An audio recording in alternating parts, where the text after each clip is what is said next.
I breathe now in royalty and reshape this land which...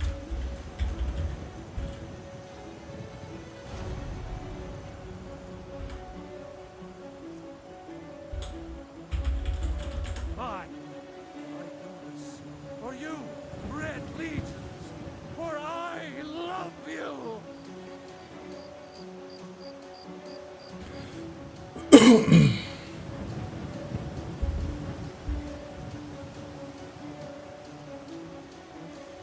I guess maybe I never muted my mic, huh?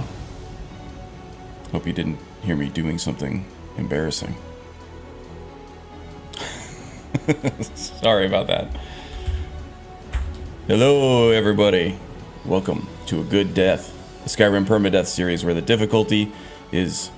Oh, what did you hear? The difficulty is always legendary, and the new characters are always randomly chosen, so race, class, starting location, all randomly rolled for, including Dragonborn status, just to keep the gameplay interesting from character to character.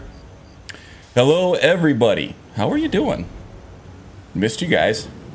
Been a whole week. Let's see, we got Magus 80 coming in the back door, as he always does. He's got a preference.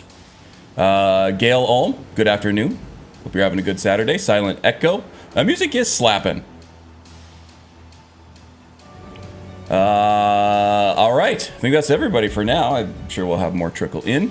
But, you know, as for right now, with the people we got in chat, it's a party. I'd hang out with you guys. All right, so here we are with our Dunmer Bard. We broke our record, our staying alive, staying alive record. That was previously held by our Breton rogue, Stabbin' Gavin, with the rapier. He was like, ah, to the enemies until he was all like, ah, to the bear that he died to. But then we rolled some other characters that didn't last very long, and then we got this guy, the Dunmer Bard, which I didn't think was going to last very long because, you know, bards have very limited defensive options, but they do have two very key ingredients, that being illusion and alchemy. And those two together, well, on their own, they're both pretty powerful, but put them together and you got just a unstoppable ninja blender making smoothies out of bandits and any other thing, basically. So we are starting the companions quest line leg of this journey here. We have the last couple episodes or so, but now Skjor has invited us into the Underforge, giggity, for some kind of secret meeting. I hope he's not going to ask us for butt stuff, because we're really not into that, and as a bard, that tends to be propositioned to us quite a bit. So we're used to letting people down gently, but may as well give them the benefit of the doubt, right? Oh, here they come. Comes Ayla, too. Alright, so at least we've got some side boob.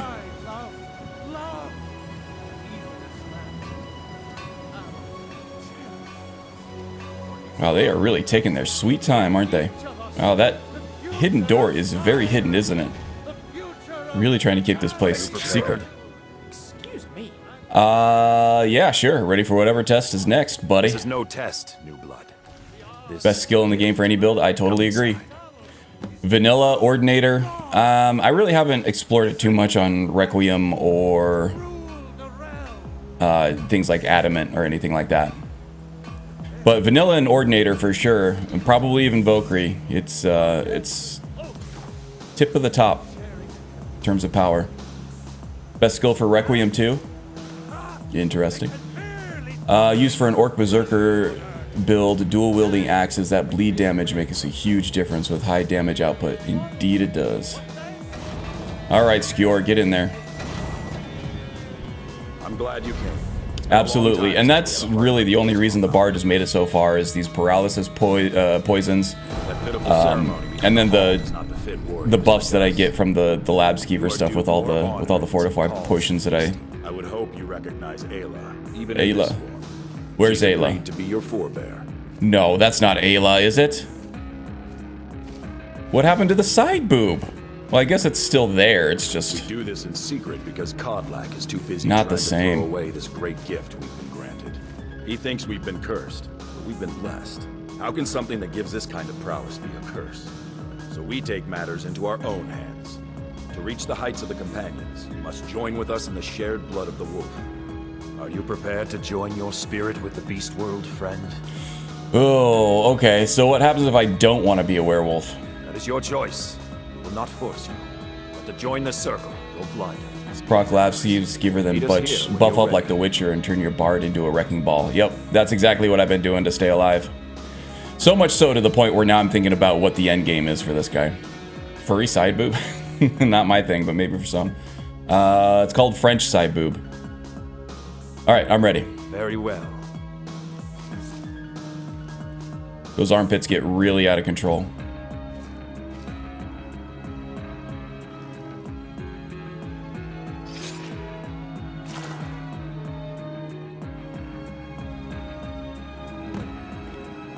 So you want me to drink it? Or are we talking like an enema thing here? Do I just wash my face with it? Do I sniff it? Basically do whatever I want. So, okay, so I am assuming that I'm supposed to drink this. It doesn't seem sanitary, hygienic, even safe to do so, but alright. Yeah, actually not bad. Blow bubbles in it. Yeah. Oh! What the hell is going on here? Now, Lucian has some custom dialogue for this. Listen to me. Listen to me. It's Lucian. You know me. Focus on my voice. Try to stay calm. Just keep still. It's all going to be all right if you just stop. Okay. So, I feel like Lucian has actually saved us from going on a murderous rampage of everybody in the city. So, that's good. Never heard those lines before? I've heard them once before on a... It's just confused. That's awesome, right? It's so cool. And it's actually helpful, too, because if you do just stay put and do nothing, you're going to be fine. Now, on Permadeath Legendary difficulty, especially without having had leveled up my werewolf form at all, especially at this level, but you're still alive. I probably would have been done for. Those guards would have made quick work with me. There's a pack of werewolf hunters camped nearby at Gallows Rock. The Silver Hand. I think you've met them before. We're going to slaughter them. All of them. So it turns out my wife is watching. She caught all the side boob stuff. Here's the real side boob. It wasn't the werewolf side boob that got me going. It was the ginger side boob. Everybody say hi to Mrs. Karn. There you go. All right. So I guess I'm a werewolf now, huh? You have the blood of the wolf. I'll have to be on my best behavior. You'll need to build up to stop talking about her so much. Before you can call on it again, though. Just be careful where you do it. Some cowards in this land can't stand the sight of glory before them. Cowards, huh? Indeed. What does it mean to be a werewolf? Yeah, existential werewolfism is the name of my indie band. Not gonna ask that. We're a bard. We don't ask introspective questions. We sing about side boob. All right. So what just happened? You were born into the pack, brother. I almost envy you. That first time is always the most intense. Oh no, what did she say? Gave us even more trouble than Farkas. She doesn't have a sign-in, so she can't comment, but I'm sure it's hilarious. No, she says she likes me at my worst behavior. Okay. I don't know that she's actually seen me at my worst behavior, but... Alright. Oh yeah, some equipment changes here. So I have now decided to equip keening in my offhand in the left hand there. I was using the custom enchanted Vampire's Fang here, which absorbs 13 points of health. But I've decided that since I can just use alchemy to regenerate health, maybe just as fast as that 13 points per hit, that I decided to go with keening here that does... well, actually, this absorbs health, magicka, and stamina. I can use all three of them in human form. Now, before we get into this, I do have to get buffed up because these guys are really, really tough. The Silverhand, at any level, are tough. High level, low level, whatever. And we've died several times in this series to Silverhand members. So, let's get this going, huh? We're going to proc the Lab Skeever perk, as Silent Echo has mentioned. Excuse me. Left-handed Jedi, welcome, welcome. Fangs and claws, baby. Hell yeah.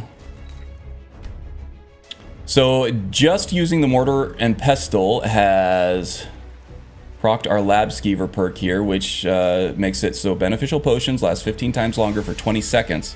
Now, as long as we take these potions in the next 20 seconds, they'll last 15 times longer. But they also are buffed by like 20 or 30%, I believe. And that seems to be an invisible benefit. So, we are going to do Fortify Health for 135 points. Regenerate Health for 441%. That's what I'm talking about right there. We get health regeneration for all this. Fortify Magicka, indeed. Regenerate Magicka, indeed. The poisons they're not really affected by, at least I don't think so. Nah, they don't really seem like they're affected by Lab Skeever. It's just the beneficial stuff, which I think it says right in the description, so. That's me being stupid. Illusion spells are 91% stronger. Light armor, 46% or 46 points better. One-handed, 91% more damage. Resist magic. I don't know that we're going to need magic against, or magic resistance against these guys, but just in case, let's go ahead and do the resist fire, resist frost. And then we'll do fortify stamina, regenerate stamina. I thought I made some more of these potions. I thought I had a bunch of these.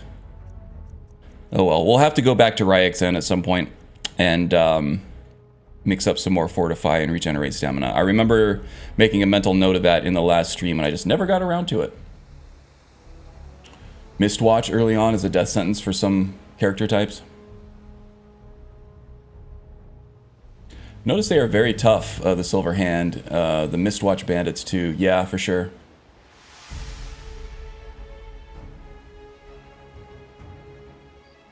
Mistwatch banditos are rough customers, indeed. Okay, so, yeah, I'm not going to be going werewolf form anytime soon, but I am going to be using werewolf form to eat all these corpses and level up in the meantime. Let's start with Discord, see if we can get some cheap damage here, maybe frenzy some of them. Get him, Lucian. Swing and a miss. Ah, I can hardly see anything that's going on with all this magic flying around. Lucian, you want to be a little more discreet about this stuff, maybe? Ouch, that hurt. Yeah, even with all those buffs to light armor and fortify health, that took like probably a good 1/5 of my health there. Regenerated it pretty quickly. Okay, we want to get the glowing guy.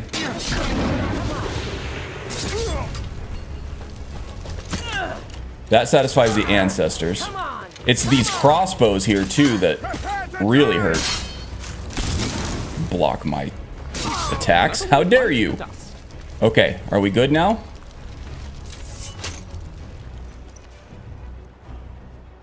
Fine, I'm gonna leave you here dead and naked for that. In your perfect square of blood on the ground. Annoying even in death. Okay. Gonna take all of the alchemy ingredients. Not a whole lot of anything else. Except for stuff that is light and pricey. We can use it to increase our enchantment skill on anything that we pick up that isn't already enchanted. That's a little too heavy though. 10-pound helmet, fancy. Okay, now that we've killed some dudes, let's get furry. Oh, I need to favorite the beast form power.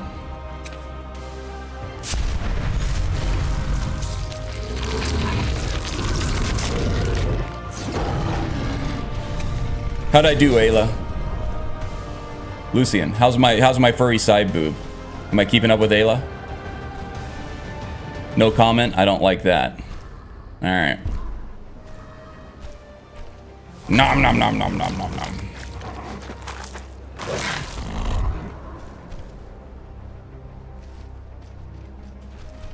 Nom nom nom nom nom nom nom nom nom.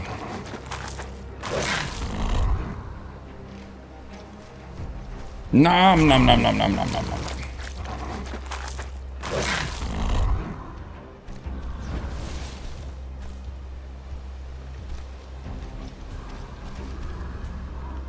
Okay, is there anybody else up here? I think that the person who was sleeping up here in this tower has perished. It was the one that was glowing, came back down. Yeah, we're good. So now I'm going to revert. By the time we get through the rest of this, we should be able to transform again.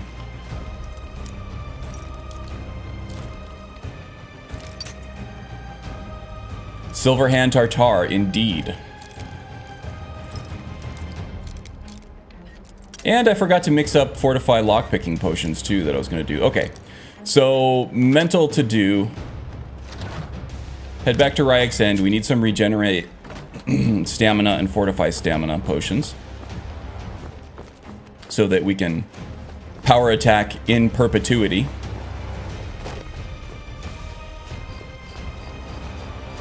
Oh, another thing I did was I took the... Oh, it was the sprinting power attack perk in one-handed, this overrun. And it changed the animation on me that I had before with the... I don't know why it keeps switching keening to my right hand. Before it was like that running, jumping, stab animation. Now I get this... Okay. Hold on. That was the sprinting power attack for the dagger. Oh my god. Alright.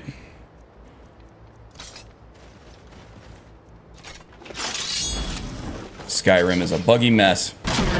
Anyway, now it's this big overhand swing thing. Let's do this.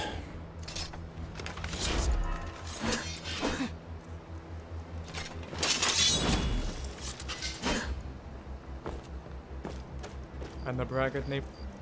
Now. Okay. I think this is an animated armory issue. Alright, let's do this. Boastful no more. Okay, that is the dagger animation. Skyrim.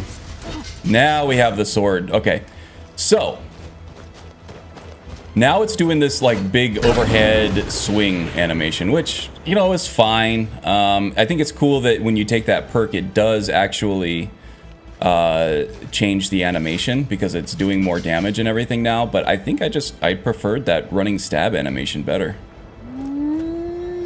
Anyway. Oh, beast form power is ready again already. It's ready already. It's already ready already. You guys ready?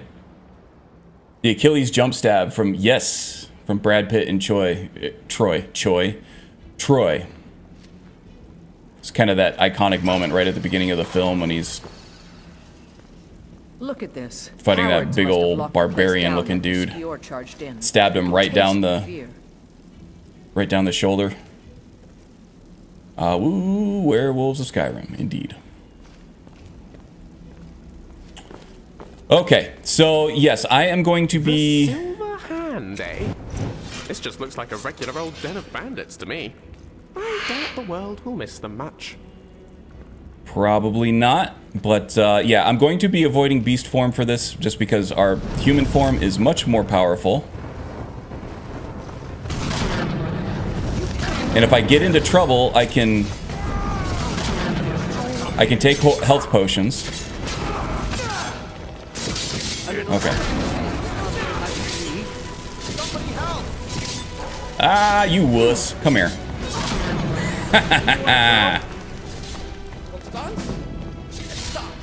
Lucian, you doing okay over there? I just ran right through the fire. I'll try it. Oh, this guy's a tough ass, huh? Lets himself get surrounded. Alright, looty doot doot doot doot. Looting all the things. Well, not all the things, just the stuff that doesn't take up much encumbrance, but is valuable. Ooh, the Pathfinder boots, yeah. Take his ale too. That'll make Sanguine happy. We're definitely gonna be drinking a lot after this.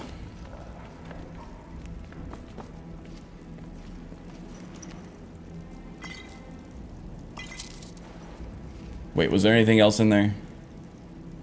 Yeah, we'll take the... It must take a lot of Mail. bad stuff to drive a person to banditry. I feel sorry for them. Banditry? I don't know that these guys are bandits, Lucian. In fact, there's some hints in lore that the Silver Hand were once actually companions. Why else would they care so much about having the fragments of Uthrad and have a murder boner for werewolves that don't seem to be bothering them much? I think it was Camelworks. It was either Camelworks or Fudge Muppet who had a video on it. and it was very compelling, the evidence that was presented for it. So it does seem to track that once the companions were cursed / blessed with the beast blood from her There's scene. a dead one, isn't there? Thought so. Nobody we know by the smell. Some can't separate the animal from themselves. Go feral. This poor sod could have been anyone. We should keep moving. That once the companions received that blessing / curse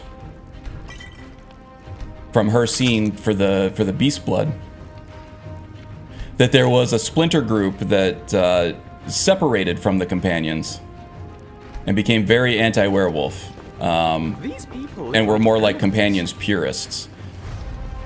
But they were the ones who left Jorvaskr instead of the werewolves who stayed there in Whiterun. So they are known as the companions proper, even though the purists probably are more deserving of the title, and they became the Silver Hand. as a way of conclusively resolving the big questions in life. Or is it? Leg of goat roast, yes please. Stuff smells good. Hey, Icarus, welcome, welcome. Did you have your stream yet? I know they tend to overlap, yours and mine do. Don't do that. A fight. All right then. Last mistake.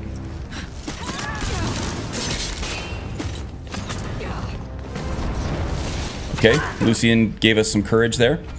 Useful. Ah, got disarmed.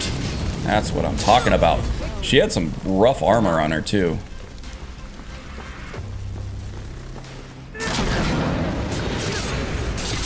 Put her in the blender. There we go. Gonna do a quick save here because with a lot of particle effects and stuff that are going on with all these magical effects and all the actors on screen, things might get a little janky, a little unstable. Okay, now this is a rough fight coming up here. Don't even want to. Ooh, see that? Yeah, a third of my health from one bolt.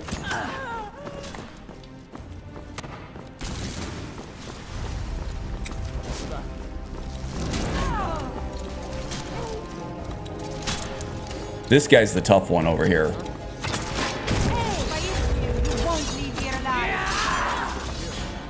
Almost rather face those swords than the bolt. Okay, and the crossbow.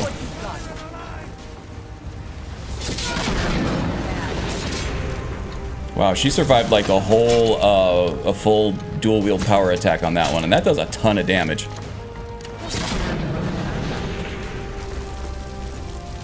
Okay, anyone else? Are we good? Nope, there still are enemies nearby. Now there's another sort of fortified area right around the corner in this room over here. There are Silver Hand up on top on the balcony. I think a couple of them. There's one downstairs here too. Whew, okay. Haven't used Cursed Rune in a while here. This might be good. The one issue I have with Cursed Rune is the splash damage. It kind of tends to hit friendly NPCs. Ouch, okay, no, this is bad. That hurt really bad. Okay, I went down to a third health.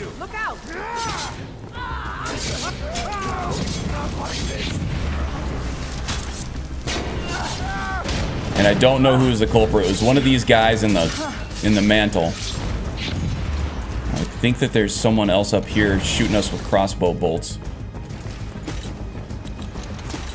Two, okay. Let's see what you want. Never back down. Okay, we got the calm on him. Or we did not. It looked like the calm had taken on him, but it did not. He still shot me. Who's next? Ow, okay. Is that guy invisible? I do not see him. Will destroy you.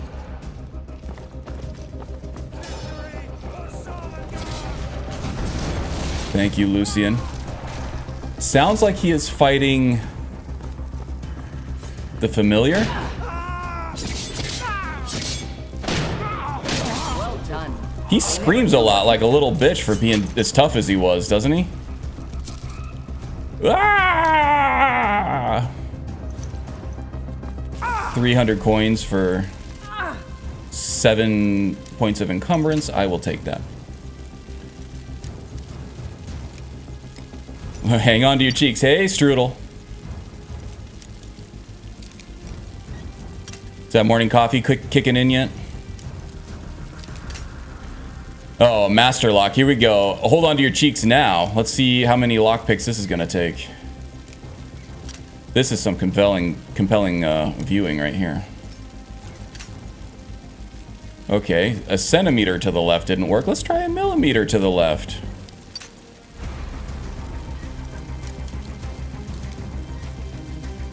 No!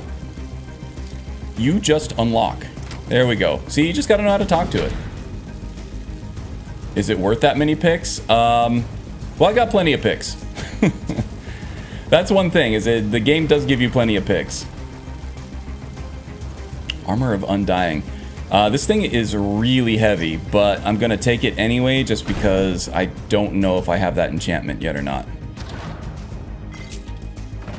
Wow, Ayla was getting close there. She was like trying to be Big Spoon. Big Spoon. Duras doesn't mind a little spoon every now and then.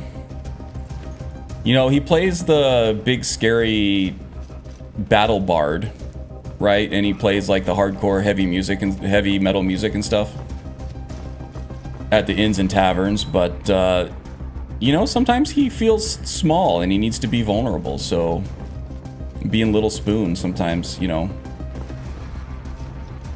is a therapeutic thing for him. Cathartic.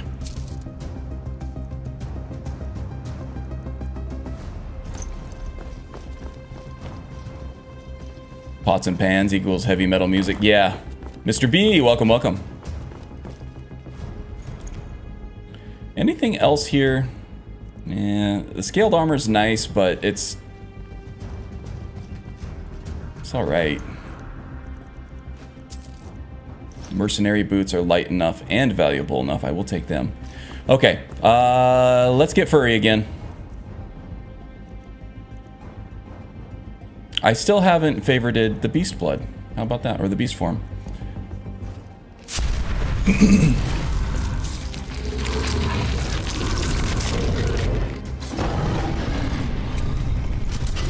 And Calidran, welcome, welcome.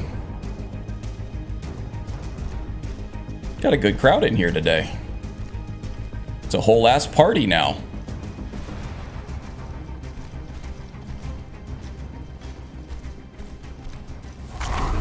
What happened to that guy's legs? That's gotta be rough. I wouldn't fancy my chances up against you when you're all hungry like that. Well, I don't know. I think you would rather face me in this form at the moment, Lucian, than in the human form. You know, because of all the alchemy and armor and illusion magic.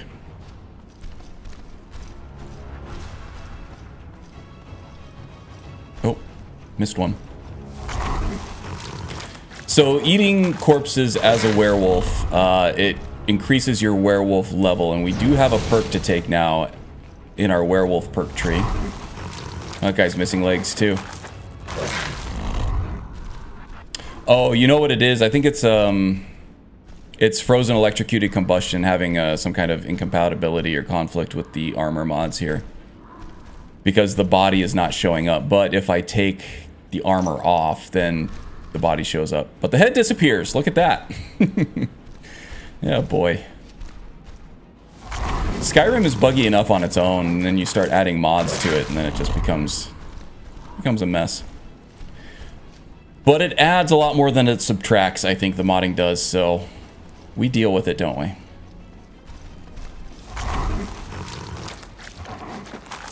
William McNee, Mr. Hunter of Haggis in the chat. Been a while since I've seen you. Well, you know, I see you every day on Discord and stuff like that, but been a while since you hopped on a stream. Welcome, welcome. Hope you're having a good day, a good start to your weekend. It's an epic beard. It's been that long since I joined in your live stream. Yeah, no, I really slept in this morning, so I missed my morning shave, and this is the result of that.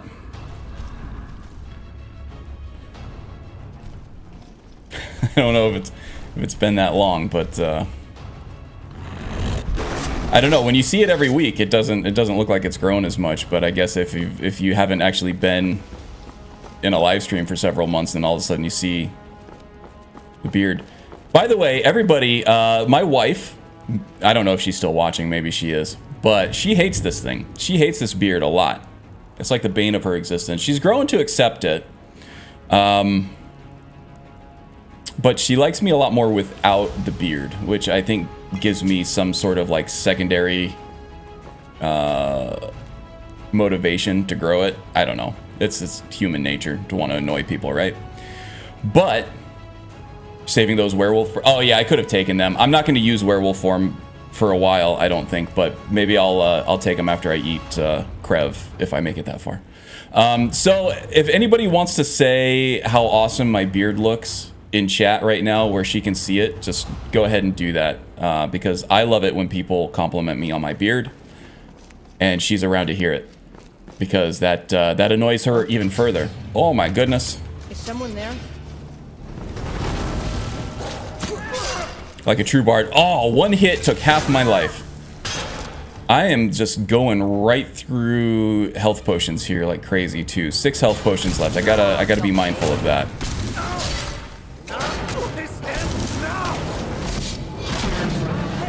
Get you with a calm. Nope.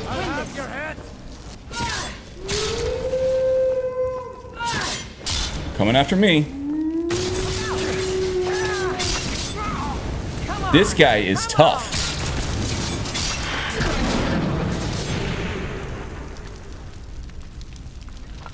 My God.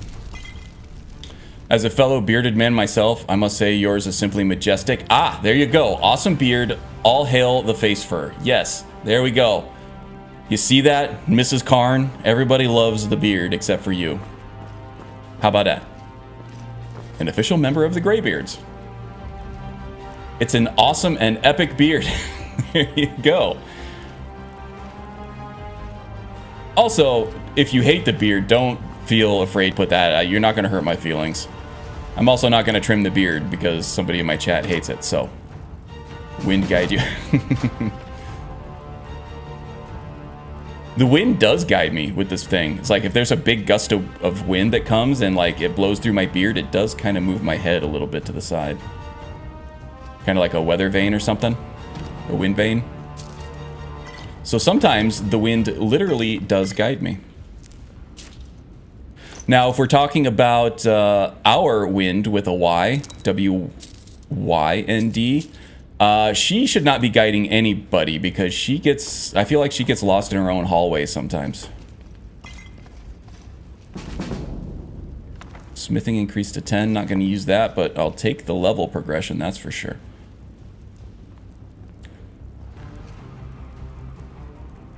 It's a cool beard, but might need a trim. That's what my wife says. Except when she says a bit of a trim, their leader is a she's saying she wants me to like trim it all the way down to just stubble. I need to tell you why. Krev the Skinner. Okay, this is gonna get tough. Let's see, what do we have as far as like one? Okay, Spirit Walk definitely is something we're gonna use, and I do want to check to make sure we still have regenerate health, regenerate stamina. Okay, we lost all our fortification potions though, so let's do that now. Let's re-up on that stuff. Long dungeon. It also may have reset when I, it shouldn't though. All those potion effects should carry over into werewolf form.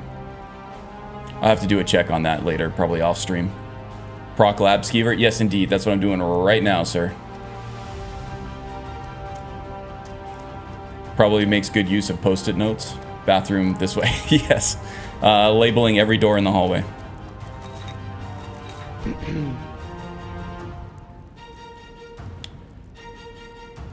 Okay, let's see. Fortify health. Oh, do I want to use that? Feel like I do. Regenerate health. Man, I really am going to need to go back to the player home and mix up some more potions because really went through the fortify health stuff. Or the healing potions in this one. Now, we do have some like regular vanilla ass health potions here. We still have plenty to get us through, but you know, the custom stuff is the good stuff. All right, still need fortify magicka, regenerate magicka.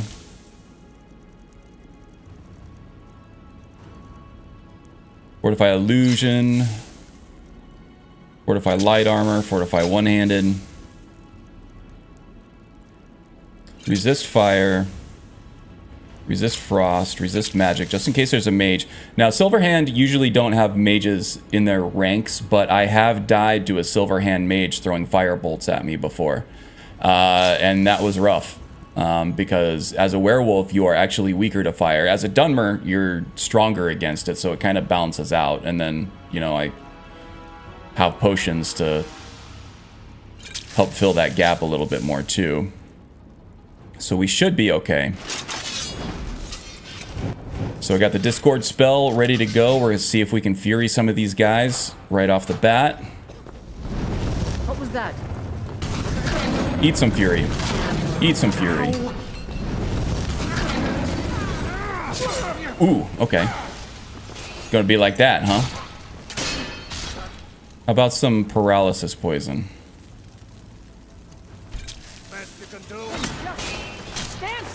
Woo! Okay, wasted the potion on that, or the poison on that. It was a cool move, though. Okay, we'll let them go at each other. Let's try to take care of the crossbowmen here.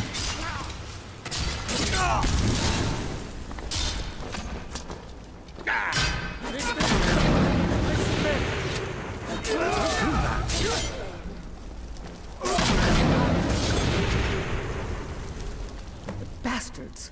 Somehow they managed to kill Skior. He was one of the strongest we had. Uh-oh. Skior ate it. He should not have come without a shield brother. Get out of here. I'm going to make sure we got the last of them, and see if there's any information to be gotten from the bodies. You and I have work to do. The Silver Hand will tremble at our sight. Alright. So I can't actually take the first target now. I'm not going to for roleplay purposes. Just to match up with dialogue. And I have some errands to run before we get started on Ayla's hate campaign here. And before we leave, let's Poor old Skior. have dinner. Such a waste. Oops. Oh, I forgot to use Spirit Walk. All right, hold on. It's puppet break. All right. Before we do anything, you gotta come up here and say hi to everybody, all right? Oh. Bop to the remote or the microphone with my head. Say hi to everybody. Say, hey, everybody, I love you. Say, I love you. You gonna say it? You gonna howl for everybody? No, you're not feeling talkative? You were just whining at me just now. Hey, did you know I love you? I give you lots of kisses on your little face all the time, huh?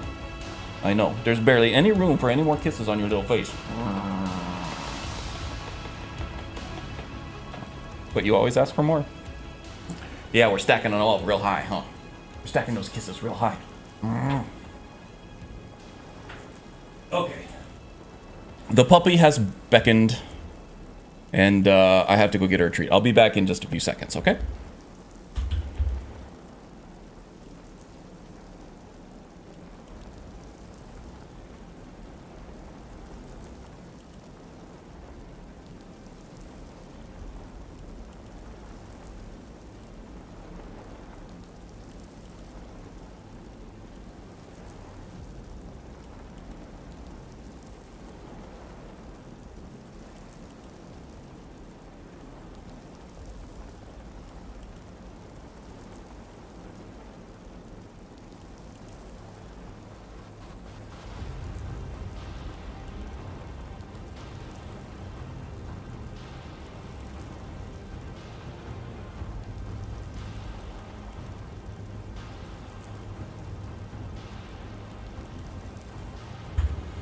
Hello, everybody, and hello, Haster.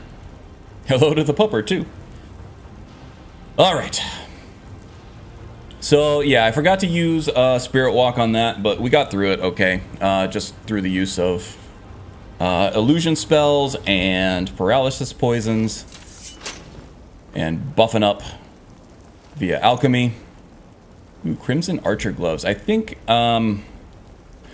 at one point I was trying to collect the whole set of the Crimson Archer stuff because I thought it would go well with this character. I'm going another direction with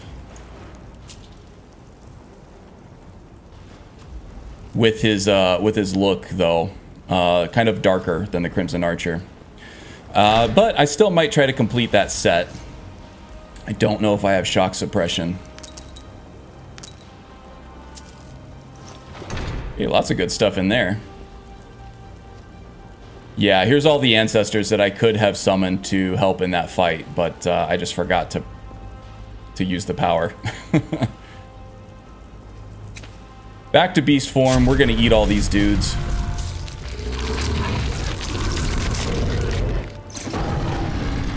Not like that, you perverts.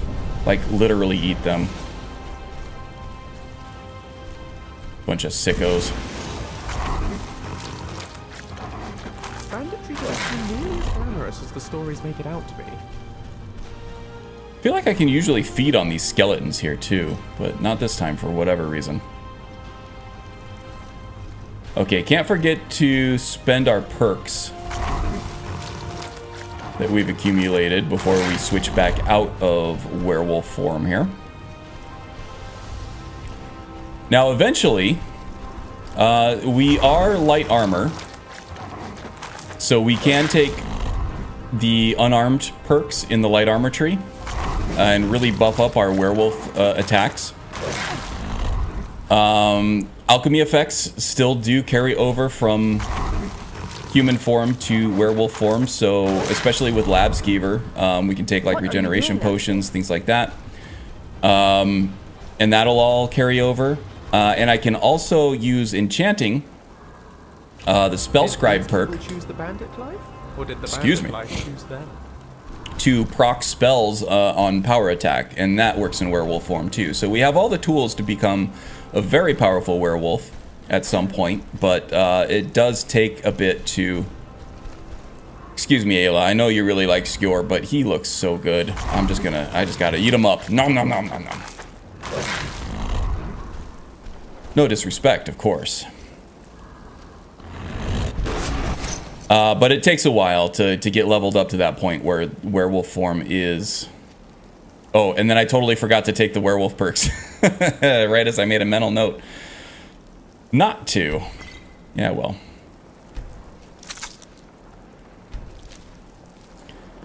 That's okay. We're not going to be using werewolf form for a while, so I don't think it's going to be big deal one way or the other for now.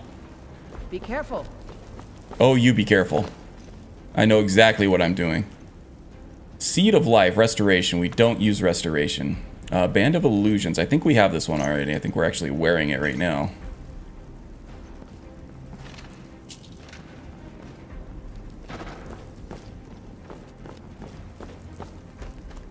Alright, so what's next on the agenda? I feel like I gotta go mix up some more potions. I need health potions. And I need regenerate and fortify stamina potions. And then there's some other things that I wanted to do today too. We're pretty much maxed out on training on the vast majority of our major skills. The one that we're lacking right now is one-handed. I think we're at level 80 or something. One-handed? Yeah, 81. So I want to go find Dushnik Yal and find the chieftain there that is the master one-handed trainer. So we can do that as well. Anything here I want? There's a potion here. Just minor healing. Or side, we're not really doing any smithing. Okay, so let's do that. Heading back to Ryek's End. Now I feel like we're closest to Windhelm. I haven't looked at the map. But I feel like Windhelm is sort of east-northeast of here. Maybe? Yes, exactly. So, yeah, we're gonna hoof it to Windhelm. It's 1:54 a.m. Let's maybe just shack up there at Candlehearth Hall. Or Candlehearth Inn for the night. Maybe perform a little bit. Got a good idea for a song. A new song title.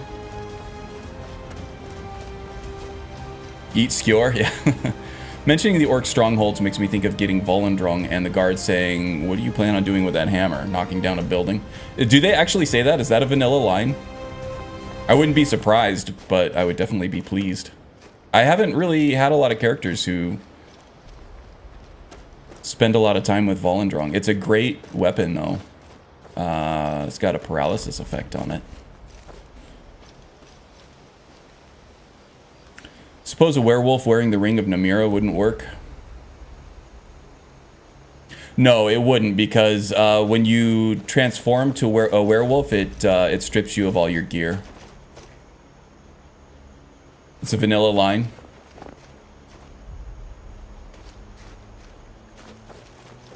Oh, no, I'm running Zim's Immersive Artifacts, which adds a paralysis effect to it on sideways power attacks only. Absorb Stamina is actually great for a two-handed Warhammer like that, though, because those things eat through stamina like crazy. Okay, this is where the Shrine to Talos is, I think. Oh no, this is where all the damn crabs are. Yeah, there's probably a treasure chest over there, but I don't feel like fighting all those crabs. I just really want to get to Windhelm. It's 2 o'clock in the morning. We gotta find our way out of here. See, that's probably Morvenskar.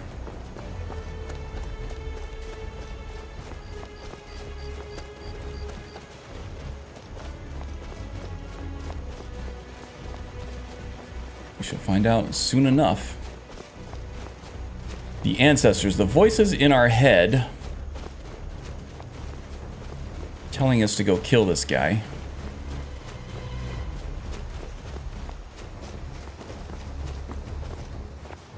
Zim's Immersive Artifacts changes it. I run that mod too. Yeah, I think it's a paralysis effect, but only on sideways power attacks.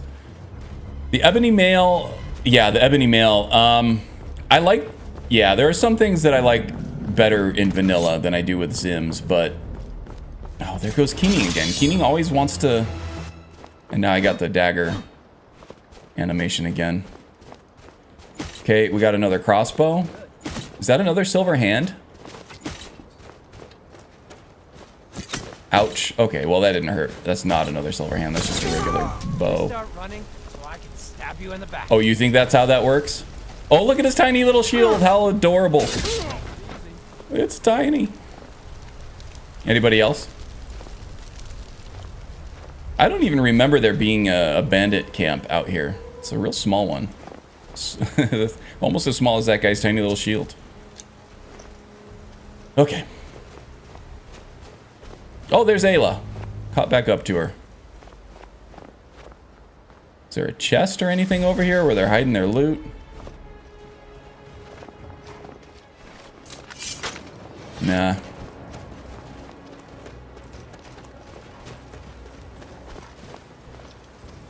Okay, let's fix our animations real quick here. Yeah, still a little crappy. Sorry, I get a little OCD about this sometimes. Keening. Go to Dawnbreaker. Here we go. Now back to Keening. On the left hand. There we go. Underground, overground. Tiny little shield. Wish Lucian would make a comment about it. Did you try it without Keening? With another dagger? Yeah, oh. Yeah, I don't know if it's just Keening. I think, for whatever reason... Do I have another... Or is that just a reflection? That's just a reflection. I thought that was the Whispers telling me to go kill somebody over here. This Anodius's... Yeah, there are going to be a lot of mud crabs over here. Job done. Enodius Papius's camp here. This guy is a Dark Brotherhood target early in the quest line. If you're playing an assassin.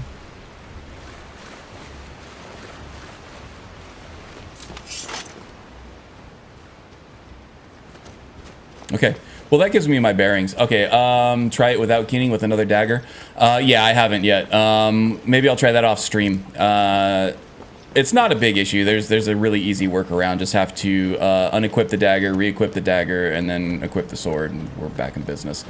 I think what's happening is when I switch to werewolf form with keening equipped to the left hand, to the offhand, and then switch out of werewolf form, keening is now automatically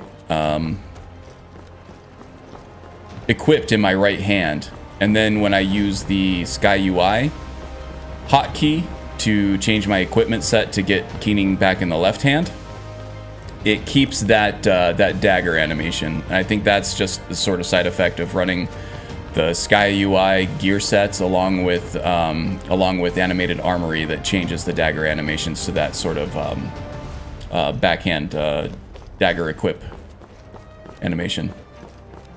It's an odd issue, but it's one that I've dealt with for a while with animated armory. For me, the pros outweigh the cons, just like how you have to weigh those with. Oh, that's a big kitty.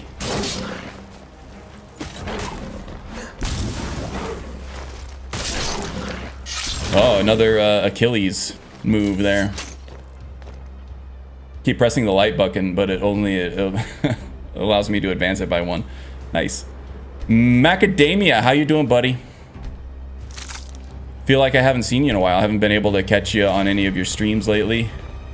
And work has just been crazy busy lately. There's a lot going on, and it's all like culminating into like this vortex of work and stress coming up like in around June. So I'm trying to get out ahead of it now.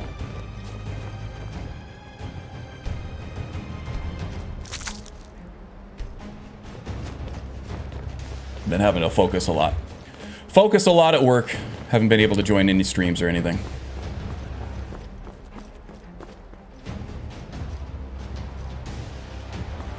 Skyrim still about over 2 million Reddit followers on the Skyrim Reddit. It's crazy, right? I don't know any other game that's had like this kind of prolonged following. It came out in 11/11/11, so 2011. Just a few weeks before I met my wonderful wife. Which is crazy to think.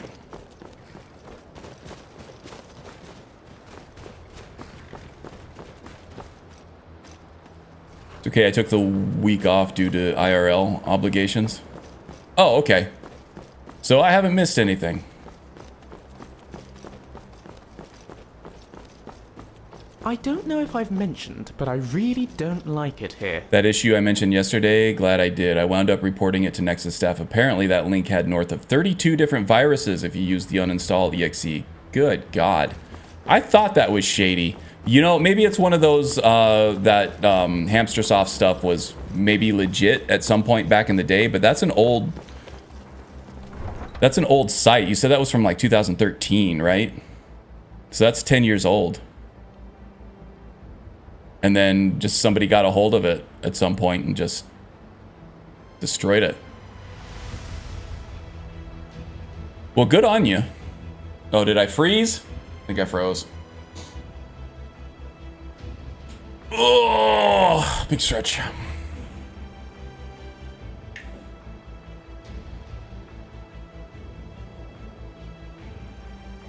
I think I froze. All right.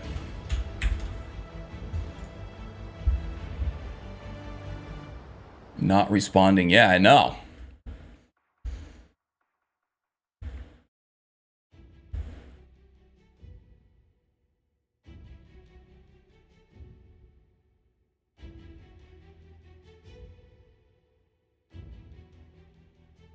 The 40s freeze. Oh, level 40.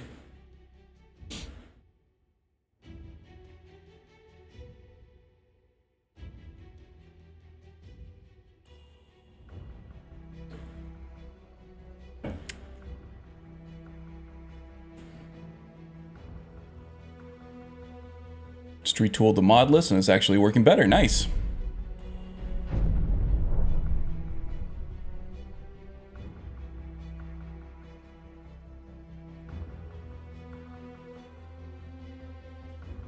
So on this save, I seem to be having trouble around Windhelm. I'm going to give this one more shot. I'm going to fast travel to Windhelm, see if that works. If not, so glad I have snacks while I'm stoned right now. I don't even get stoned, and I'm glad I have snacks whenever I have snacks. I feel like it's not a prerequisite. All right, let's try to fast travel here. If this doesn't work, I'll just fast travel right to Whiterun. Okay, well, we got a loading screen. That's better than we had last time anyway. Y'all had to mention snacks. Snack attack. I just had some blueberry Eggo waffles with some Costco maple syrup. That stuff is legit. I don't know if you guys have tasted the pure joy, the pure oral joy. Not that kind of oral joy, but that pure oil joy, oil joy, oral joy that it is to have like a good organic maple syrup just running across your tongue. Good stuff. Put that stuff on just even some cheap ass Eggo waffles, and it's gonna be a treat. Let's hear it for oral joy. Woohoo! I'm running my own mod list, but it leverages the Skyrim mod list heavily. Nice. Yeah, that's stuff that I have not touched. The Skyrim stuff I've never actually used. Skyrim stuff I've used, but Skyrim I have not. Terran, he is a custom follower. I've never really used him. Is he a 3D NPC guy, or is he his own standalone thing? I don't remember. Anyway, it looks like we have a little bit of a crowd here. Let's upstage the current bard playing her little flute over there. Perform. All right, everybody, listen up. You may have heard of the epic song about the companions called The Wolves of Jorvaskr. Well, this one is a piece, a Duras original, one that I've written due to my own experiences as a companion. This one's called I Became a Werewolf So I Could Lick Myself. Terran likes it.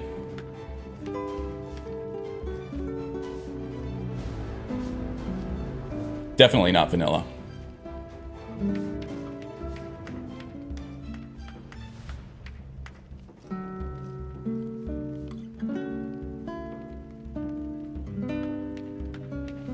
Oh, the meat hook lady over there loves it too. That guy sitting in the corner there doesn't seem to like it much. All right, let's see. I got 108 septums. That's one of the bigger hauls I've gotten as a bard. All right, got some wine, some snacks. I mean, I feel like my guts are full of, well, guts. Human guts. Oh, I still gotta rent this room. Maybe you should just move along. Or maybe I should stay for the night with my Dunmer stench. How about that? Sure thing. It's yours for a day. Yes? I know where the room is, so you can skip the tour and you can skip the attitude too. How about that, Elda? I understand. Uh-huh. That's what I thought.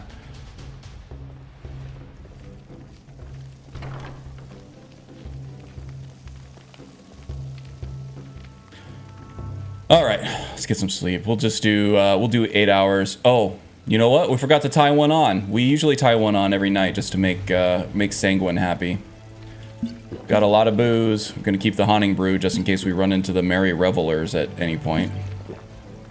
One of each. A true cocktail. How about that?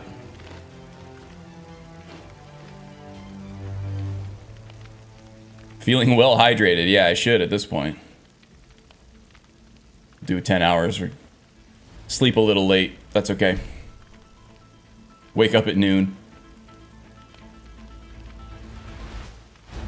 She's a bit of a Beatrice.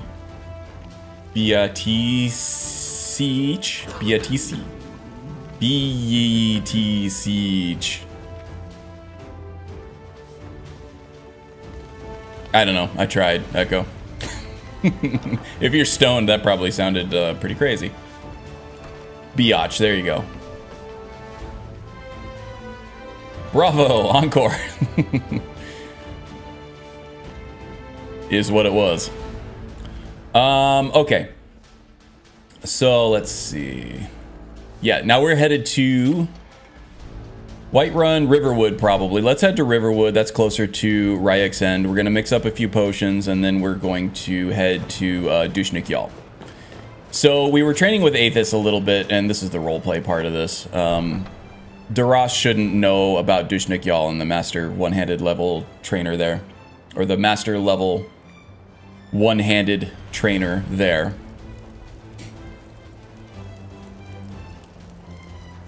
But he was training with Aethys, and Aethys says the only man that he knows that knows more than him about small weapons is an orc. I don't know if I've mentioned, but I really don't like it here. Yeah, I don't much like it here either, but you know, it was the closest bed. An orc, I don't remember the guy's name. It's one of them funny orcish names. Malaglob or Balagrob. In Dushnik Yal, which is southeast of Markarth.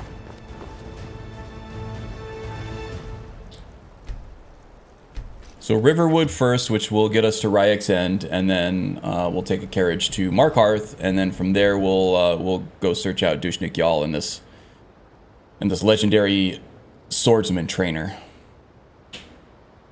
Obgrob Gro Malglob. Yes, I think that's it. I think you got it. Make them potions. Indeed. So I'm going to make the potions. I'm going to drop off my loot at my enchanting station. I'll be enchanting all that later. Off stream. Get my enchanting level up. Also off stream, I'll be working on my next armor set. Since we're a werewolf now, I think I'm going to be transitioning from calm effects on our illusion spells to fear. And I think that will come along with a darker, more sinister look. Which I think will make some of you happy. I feel like there's at least 3 of you that like to play dark, sinister characters. Maybe with a heart of gold, but still. Except for Magus. He likes dark, sinister characters with cold, empty hearts. I know nothing of what you speak.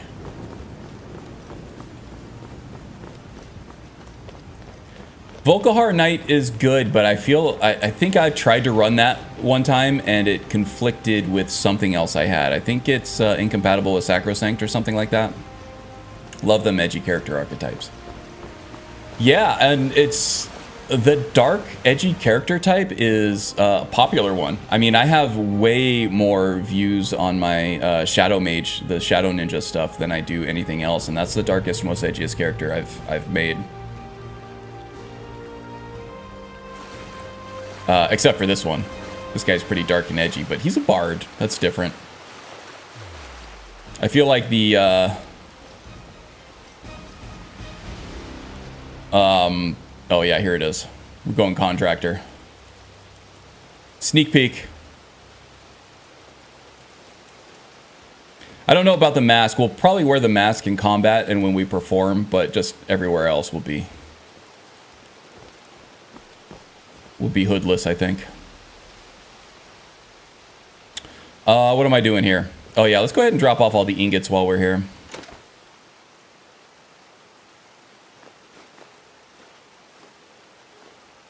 I have honed metal set to...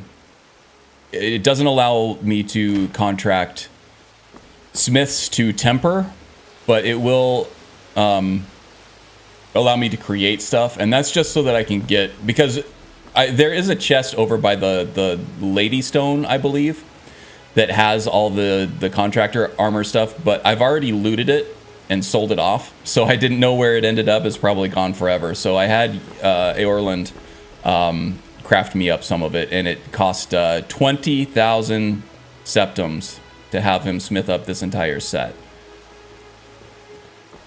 So I hope it was worth it. But now I also do have honed metal to set so that I have to provide all the materials. I can't temper anything. So it's basically just to get the gear that I want, and I still have to pay an arm and a leg for it, but it doesn't introduce like the imbalance of being able to temper and smith things up to a godly degree if I'm not using a character that is proficient in smithing, if that makes sense.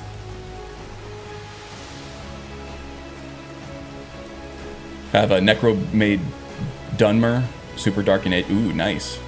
Sad boy for sure. Or the light armored red and black tribunal robes. Oh yeah, that's crafting only. I don't think that shows up in the leveled list, but that's something that I could do.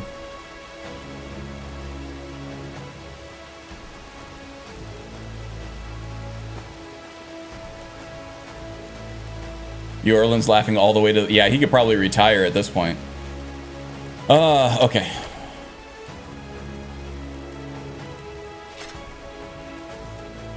Oh yeah, I took a dagger from Eorland as well as one of the rewards for becoming a full-fledged member of the Companions after Dustman's Cairn. I figured that this would be better to wield in the offhand because there was no way I was going to be able to turn a Skyforged steel sword without any kind of smithing expertise to do anything near what Dawnbreaker is doing as a Daedric artifact. So I'll have that enchanted up at some point. I just don't know what enchantments I'm putting on that yet. And right now, keening is pretty damn good. Vampire's Fang will drop that off as well. I feel like I got a lot of armor here too to disenchant / enchant.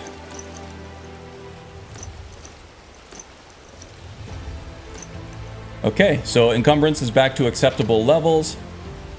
Now we gotta make some potions.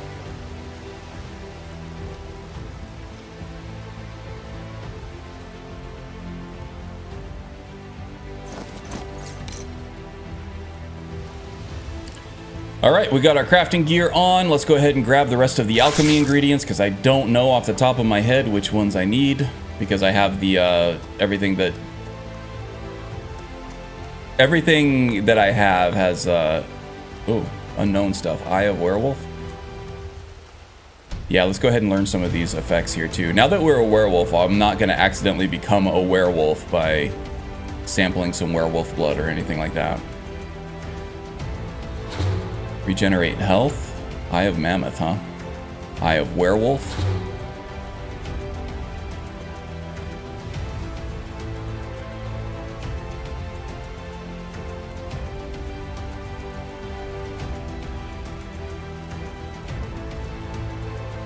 Mammoth Heart.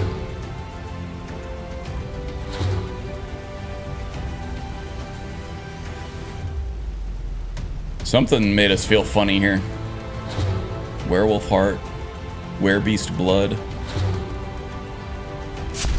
Oh, paralysis. Okay. No, we're good. We're fine. No, we're fine, I promise.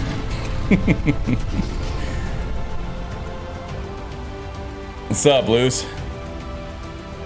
Big Lou, what's up, buddy? Drunk werewolf. Check me out. Okay, so the Werebeast Blood did make us transform. Not a big deal.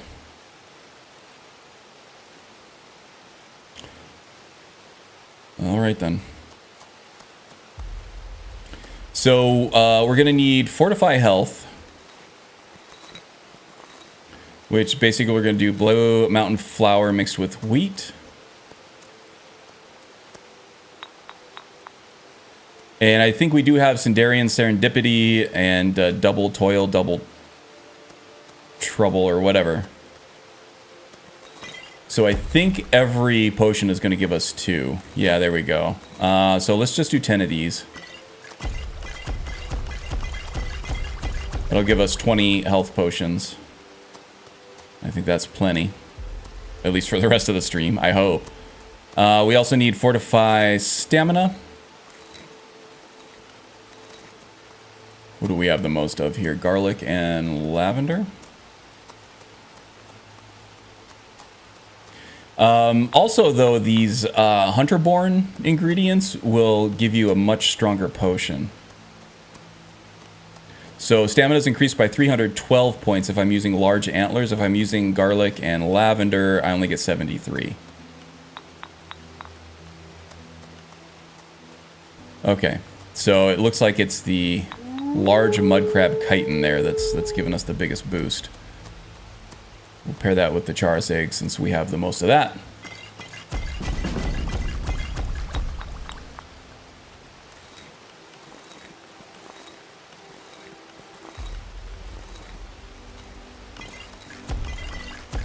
Round it out to an even 10 there with the weaker stuff. Now we need regenerate stamina.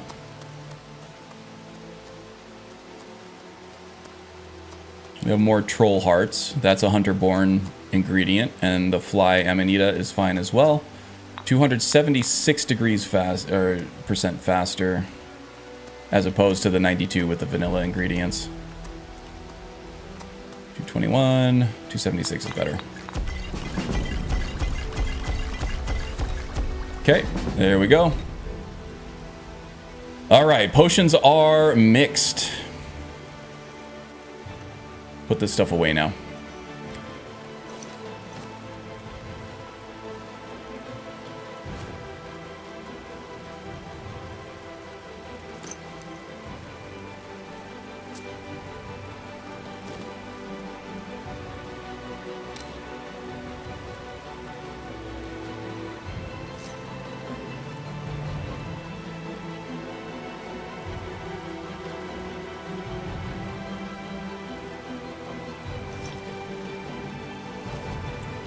All right, how are we doing now? I think we're good. All right, now just all this crap. Torturing Karn with more snack talk.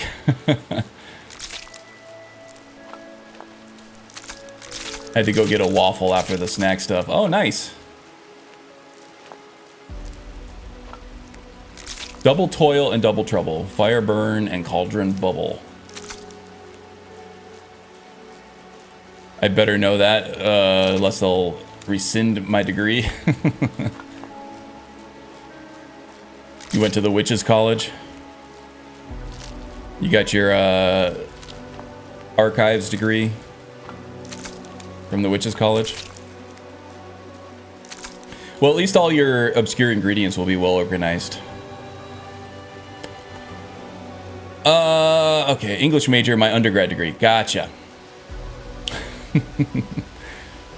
I've heard witches' colleges have great English programs. All right, here we go. 366. It's not great, but not terrible. All right, 257. And I feel like I haven't eaten or drank anything today. We're going to need more water. Let's have a chicken breast with some goat cheese and a green apple. There we go. Now we're sated. We'll fill up our water jug right outside of Ryek's End here.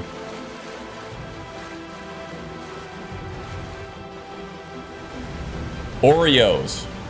My man. Last time I went to the grocery store, I bought myself a package of Oreos. And it was gone in like 4 days, I think. Which, you know, I'm kind of proud of myself for making it last that long, if I'm being honest with you. But way more than I should be eating in that amount of time.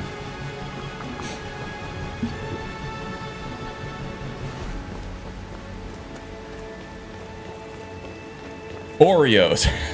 All caps. That's how I always say it. Who says Oreos? How do you say it? Oh, who said Oreo, not who says Oreos. I see. That makes more sense now. Yeah, right? This is one of those streams where just everybody's talking about food. I feel like I do this to you guys a lot, though. It's like the conversation always ends up food focused at some point. Okay, I thought those were like cultists, but then I just realized that we're not Dragonborn, so the Mirak cultists would not be chasing us down. They're just Thalmor.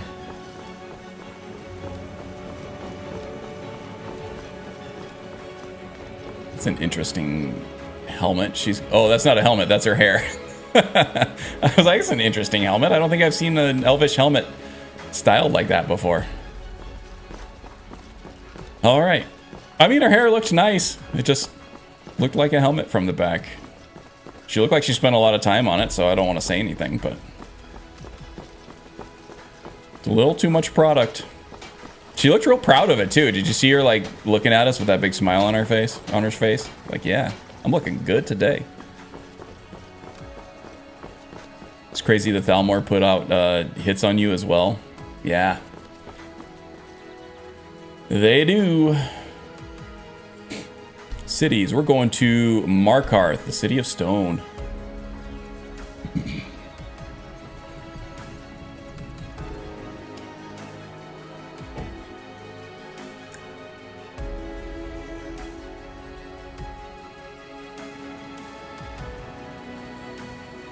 So I got my PSVR 2 in the mail today. That's some pretty cool stuff. One thing that I don't think they sold it on enough was the fact that it can be used as a primary display. You don't have to have your PS5 hooked up to a TV or a monitor. So if you're like space limited, a PSVR 2 is a great primary display solution for you.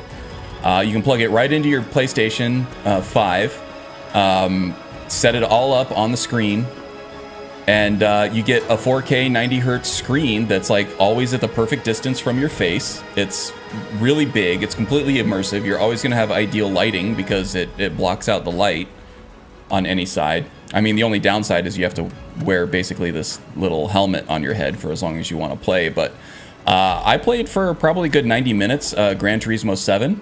I didn't get nauseous at all. I didn't get motion sick. And it really wasn't very uncomfortable. It's light. The only thing is it does have a cable, but it's a small, like, thin gauge USB-C cable that comes out. So it's manageable, especially if you're sitting still. That's what they say about this place. I don't know. Everybody's talking about how the PSVR 2 is too expensive to compete with like things like the Oculus, the Meta, the Meta Quest. And it can't on price, but in terms of fidelity and comfort, it blows it out of the water, and you get a 4K 90 hertz huge screen to play on non-VR games. It's great. It's a great piece of tech. It's just with inflation the way it is right now, it's like people don't really have the disposable income to spend on it. So I don't see it taking off, and unfortunately I don't see a whole lot of developers dedicating their time, money, and effort to making fully fledged AAA experiences in the headset. But here's hoping. I mean, if they did, I'd be all on board for it. It's comfortable. It doesn't make you sick. It doesn't make me sick, and I'm usually prone to that. What the hell am I doing here? What time is it? 4:58. Okay, so it's going to be late by the time we get back, but we can make it to Dushnik, y'all.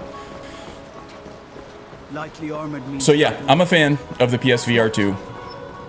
There might be a little confirmation bias there, just trying to justify my purchase of it. It was kind of a knee-jerk thing. They sent me the email that because of my purchase history, they were opening up pre-orders for me, so I felt like I was in an exclusive group, and I was like, yeah, I'll buy it. Maybe not the best value decision, but I feel like it'll entertain guests. There's a lot of cool stuff that I can put on for them. It'll be fun. I'll get some use out of it. I'll get a lot of use out of it for sure. Alan Cook, welcome. How you doing today, Mr. Cook? well, I hope. Sweat management, honestly, I didn't sweat at all when I was playing Gran Turismo 7 for 90 minutes. Now, it's been fairly cool weather out here in sunny Scottsdale. I think when I was playing that, it was pretty late at night. It was around 10, 11 o'clock at night. And at that point, it was probably mid-40s. But with the heater going and everything, of course, I'm not going to live like that. The only time I really started sweating in it was when I started playing Call of the Mountain, that Horizon game that came packaged with it. And that's because that did make me a little motion sick. And I was only sweating because of the discomfort levels on that.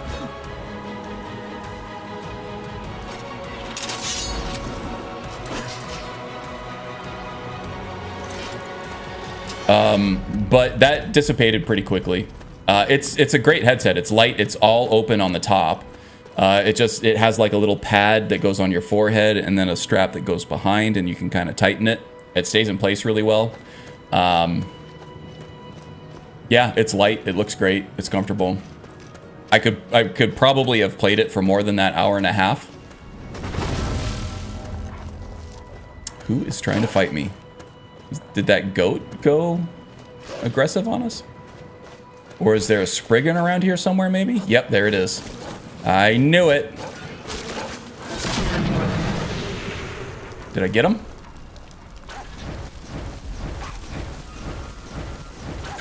No. The fox was supposed to be more cunning than that, I think, but poor fox just killed itself in the flames of my enemies. Oh, and now the Lucian's Familiar is going to do the same thing.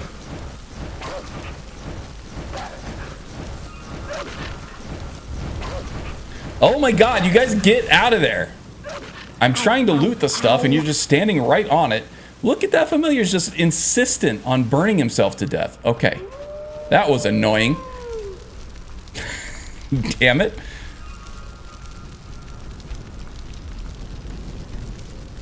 Blame the Spriggan, indeed. Which mod adds the dagger animation? That's Animated Armory. Yeah, it's kind of a must-have for me at this point. I'm not using any of the, what is it? The MCO, ADXP, or any of that stuff. That stuff changes the combat experience just a little too much for me. So for my animations, I use Animated Armory, which adds spears and whips and all that stuff. And it does have optional animations for daggers and maces as well. And I use those optional animations because I have not grown tired of them yet, and I think they look cool. All right. So we heard from Aethys that Dushnik Yal is an orcish stronghold in the Reach, southwest of Markarth. So we're going to head this way until we find an orcish stronghold. And I'm going to try not to look at the map or use the compass.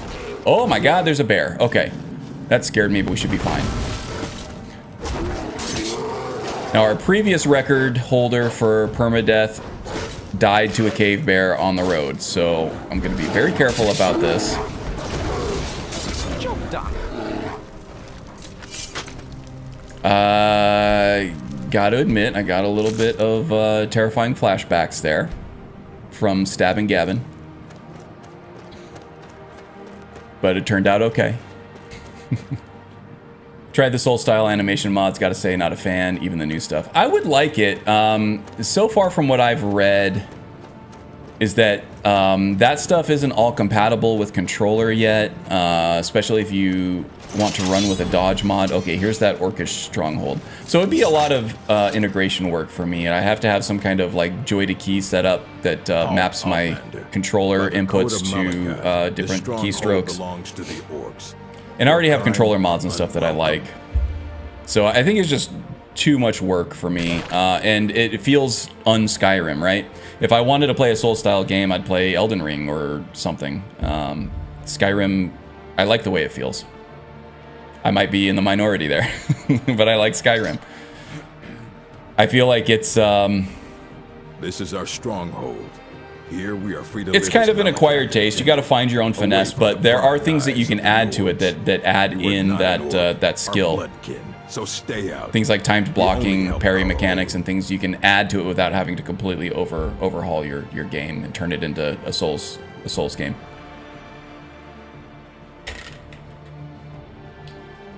Yeah, that's the other thing, is that's all only usable in third person, so if you play any significant amount in first person, you're not going to get a lot out of it. So how can I convince you to let me in? We've heard whispers of an enchanted pair of gauntlets, hidden and protected by dangerous men, beasts, or worse. They are called the Forge Master's Fingers. Bring them to our chief, and he will decide if you're worthy to be bloodkin to the orcs. Okay, I'll find you your gauntlets. We will see. All right, this is sort of the rite of passage to be able to get training with what's his name?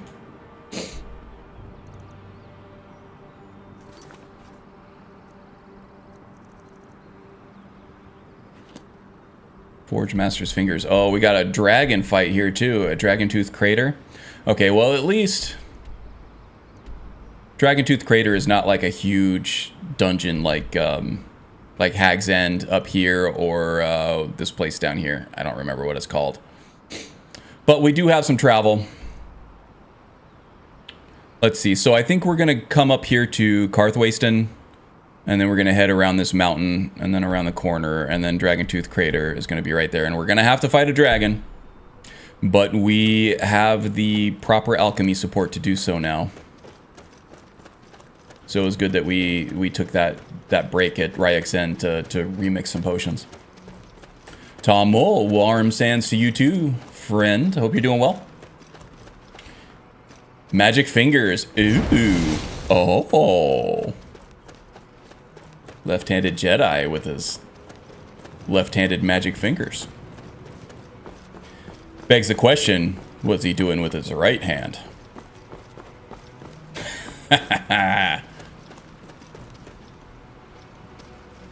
I can't wait for the update to improved camera for once. Okay. Yeah, I just use customizable camera. That works well for me. It tucks the camera in and to the side, so it almost looks like God of War.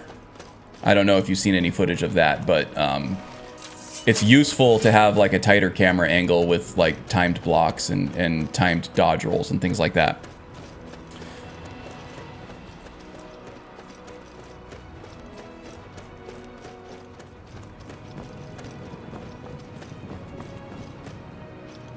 Just had homemade chili and rice. Ooh, homemade chili. I made chili not too long ago, but I kind of feel like I want to make it again before the weather warms up. I do like a homemade chili. Just throw a bunch of stuff in a crock pot, let it cook all day, and then have it with some cornbread muffins. You're set. I missed my turn. I'll just go back around. I'll take a right over here at the next right. Holding his saber, of course. Right. Left-hand Jedi doesn't have a lightsaber. He has a heavy saber. Oh my.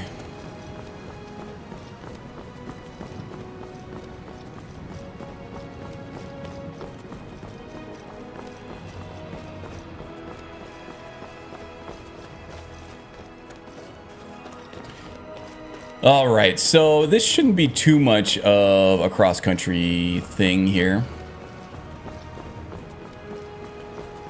Karthwasten's coming up pretty close on the left. The wind. Welcome, welcome. Using the force with your right hand. Indeed. Touché.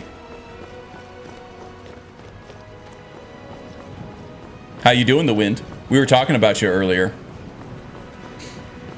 We were talking about how my beard made me look like a gray beard. Uh-oh, we got Forsworn. And then Strudel said, may the wind guide you. And I made some comment about how the wind gets lost in her own hallway.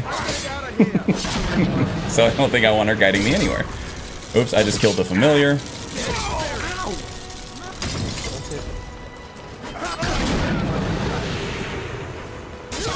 Woo! Got him good.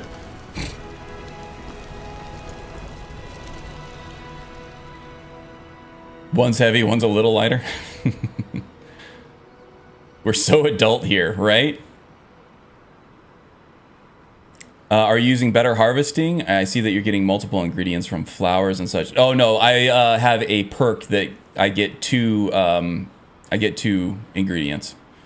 So yeah, the harvesting overhaul is nice, but it's a little too much. Just a little too much. And I've run it before with CACO because it comes in as like a standard bundle with CACO, and it's nice, but you get over encumbered really quickly. And as it is, I have more ingredients basically than I know what to do with. And really the ingredients that I want more of that I don't have enough of are the more rare ingredients, and I think I want to keep it that way. So like stuff from Hunterborn, and moving forward the AE content ingredients that you get from, ooh, I just stole that egg, but I'm stealing it from Forsworn, so it doesn't really matter. The stuff that you get from the Khajiit caravans and like the madness stuff from the Sheogorath quests and things like that.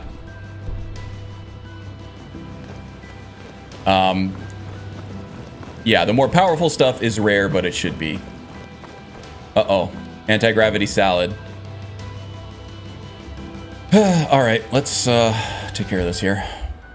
Let's make a screenshot for later. This is right off the road, too. I'm surprised I haven't run into this yet.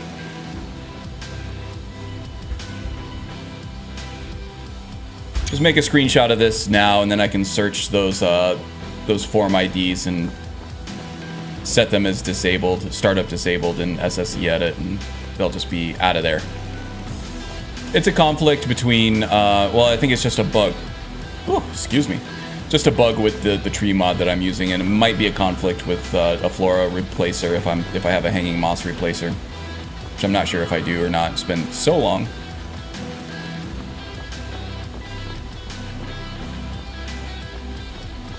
You missed your WoW, Karn, just in case you thought I was neglecting you. Oh, thank you. Yeah, you know, it wouldn't be a stream unless... Oh, I wouldn't feel like I'm being successful in my stream if I didn't get an eye-rolly WoW from Strudel. So, thank you for that. Love the reach in the fog. It's nice, right? Okay, I hear fireballs. Goodness gracious, great balls of fire. I hear them. I do not see them. Was it you guys? You guys flinging fireballs? No, I don't think so. You don't look like the fireball type. Maybe the booze fireball, but not actual fireballs. Can't see it.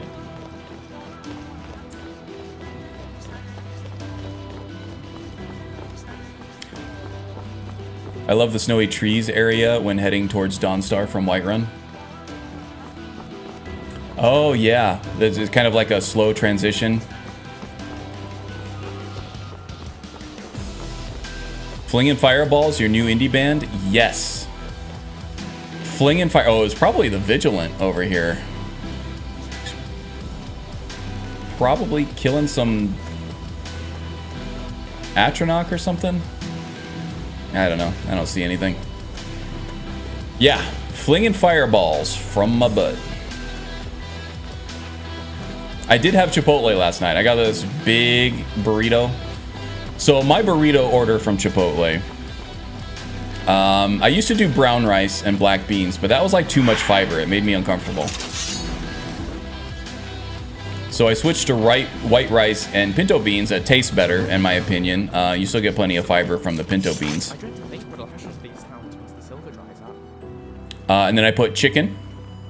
Mild salsa, the pico de gallo, because I'm white as AF and can't handle spice. When would that be, I wonder? And sell my land to the Silverbloods? Guacamole and cheese. The Silverbloods have made you a very generous offer for this pile of dirt. Bland and fatty. Take it.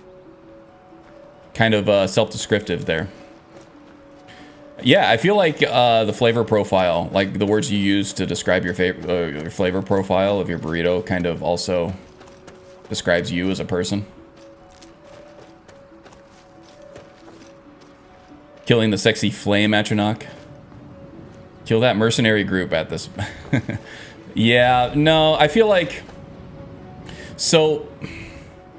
Duras used to be a Reaver, right? He used to be a bandit in... I haven't decided if it was in actual mainland Morrowind, like Vardenfell, or one of the, you know, outskirts around that little natural moat area around the volcano, or if it was from Solstheim. I'm leaning Solstheim because that does have plenty of Dark Elf bandits known as Reavers there, and that also gives us an RP basis to go back and visit there sometime. So he's got a dark side to him. He is trying to break good with his music career and stuff like that. But he still kind of has a respect for the hustle. He's not a knight in shining armor by any stretch of the imagination. So, just because I'm disagreeing with you on what this guy would do, I think it was a good, it was a good talk to have, like RP wise, to kind of flesh out the character a little bit more. All right, here we go. Dragon Tooth Crater. Okay, I feel like I could just cut right over here, but that's going to put me at a weird angle to fight this dragon. Might be advantageous, though, too. Yeah, we're coming up real soon. We'll get the height advantage on him. We'll bombard him with Discord spells, I think. And hopefully we can get him to land up here at some point. So before we get too much closer, let's go ahead and do our whole lab skeever combo. Respect the hustle, indeed. Chips, dips, chains, and whips. Gotta keep it high and tight.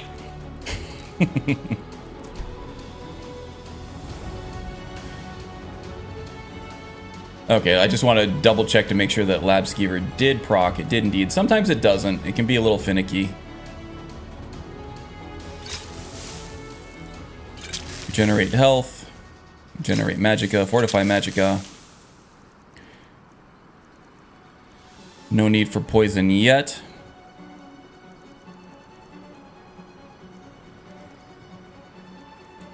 Light armor, yes please. Illusion. One-handed. Resist fire. Resist frost. Resist magic. And resist shock, just in case. There are no such thing as shock dragons, at least in my game.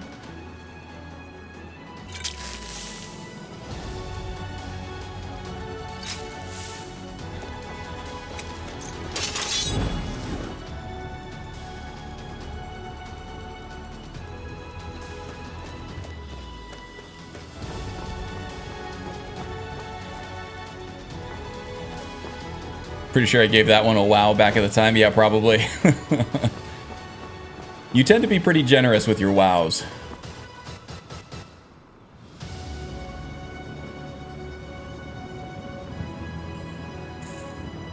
No way I can survive that fall.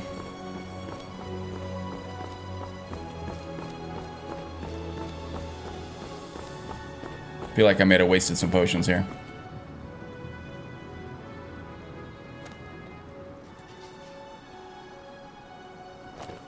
Okay, can I get down this way?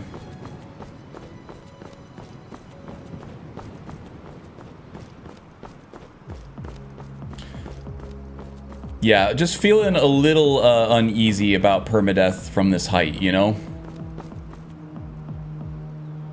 Like, if the dragon does attack while I'm up there, I might get a little fidgety with the dodge rolls trying to avoid the breath attacks and things like that and end up just rolling right off the edge. Missed.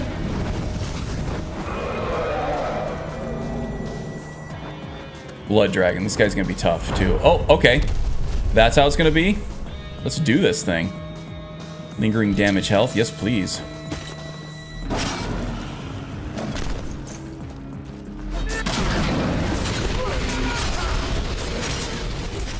Okay, the physical attack might be...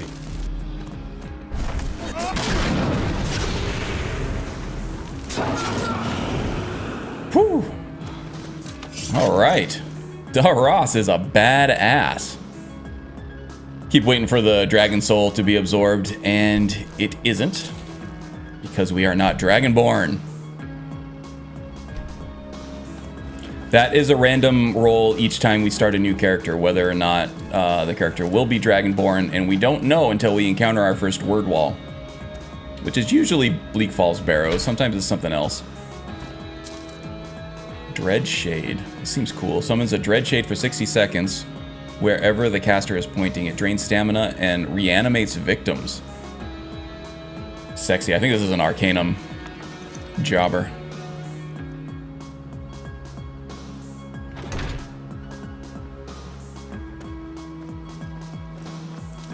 Okay, so we got the Forge Master's fingers. Now we just gotta head back to Dushnik, y'all.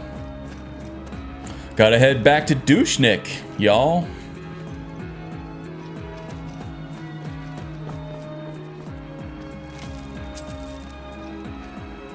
So people in the south are called rednecks, right?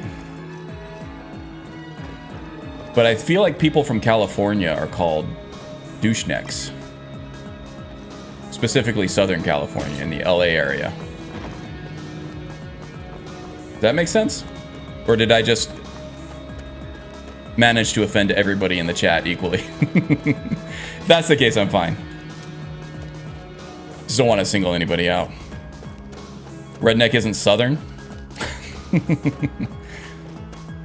Is it Southwestern?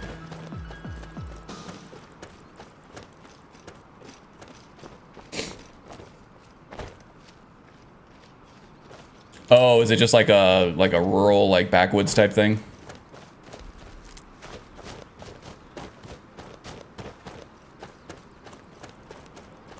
But not offended because nothing offends you? That would be a fun challenge. Some point, just try to offend Magus somehow. I feel like that would be a much different kind of stream and for a different day, but if we just all got together and try to offend Magus. It would be a fun challenge. Okay. I feel like I should be going left right here. Keep the mountain range to the left. And we can come right back through Karthwasten again. Foothills of the Appalachian, does that count? In that case, I'm a redneck too. Oh, nice.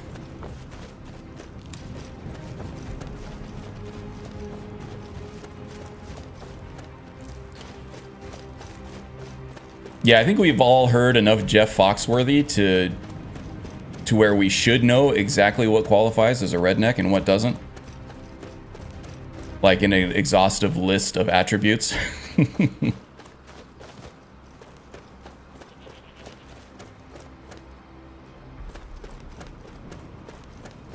Oh, there you go. Just keep referring to him as Simon Magus. That does sound kind of offensive, especially to Magus.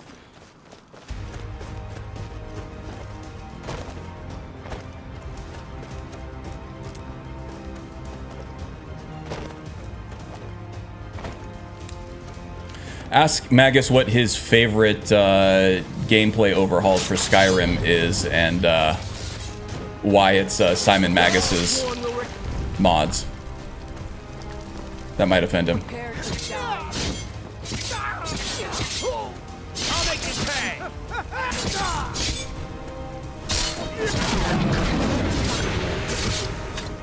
We've had enough interactions with these Forsworn. These guerrilla mountain-based fighters here that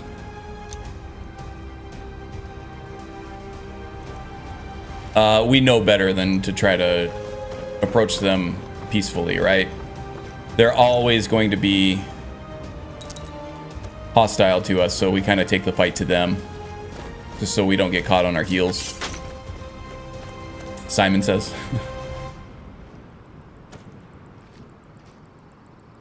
That fake out jump attack to decapitation. Yeah, right. It was like a feint.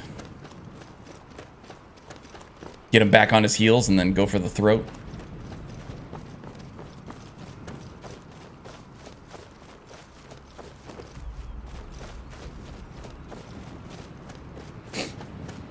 feel like I might be going the wrong way. No, I'm good. Might come across the farm where that old codger lives. Pissed off at life. Before I hit Karthwasten, but that's alright, as long as we get to where we're going.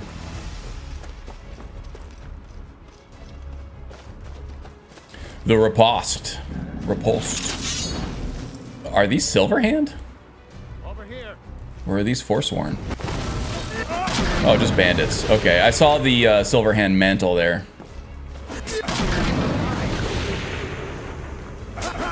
Now ain't this a surprise?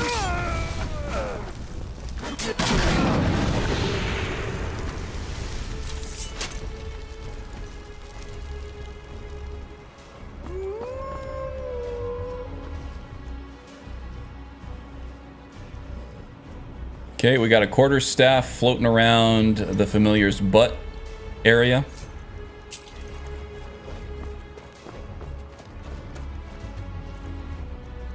Note from a corpse. What do we got here? If you're reading this, then I am most likely dead. A group of bandits ransacked my home and took most everything valuable I own. The worst is they took a pendant that has been in my family for many generations. Most of my family is dead, so that pendant was the last connection I had with any of them. I'm going after those scoundrels and getting my pendant back, even if it is the death of me. Okay, I feel like I probably already looted that pendant from those bandits.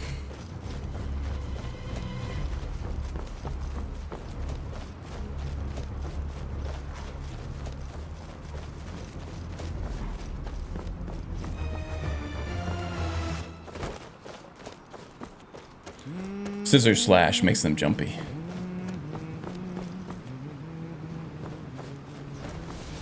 Pretty sure I didn't install invincibility frames, but I did notice that I seem to have them while dodging a thief. Anyone know if it's part of DMCO?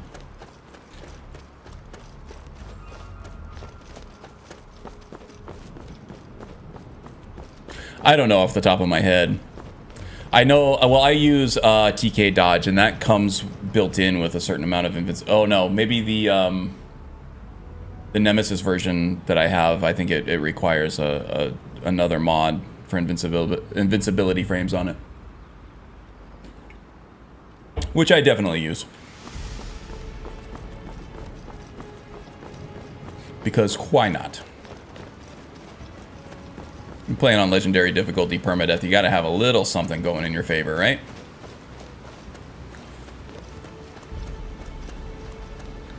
What time is it? 8:14. Maybe the orcs will give us a bed once we prove ourselves.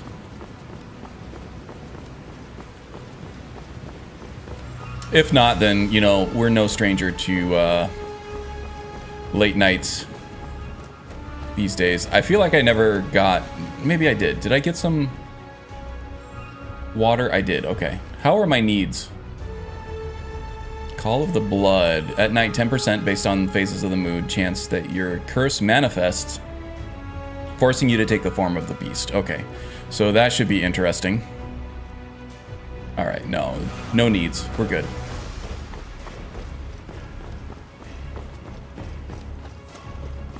Been watching some of your older permadeath videos while I play Skyrim myself and came across your Nord Druid.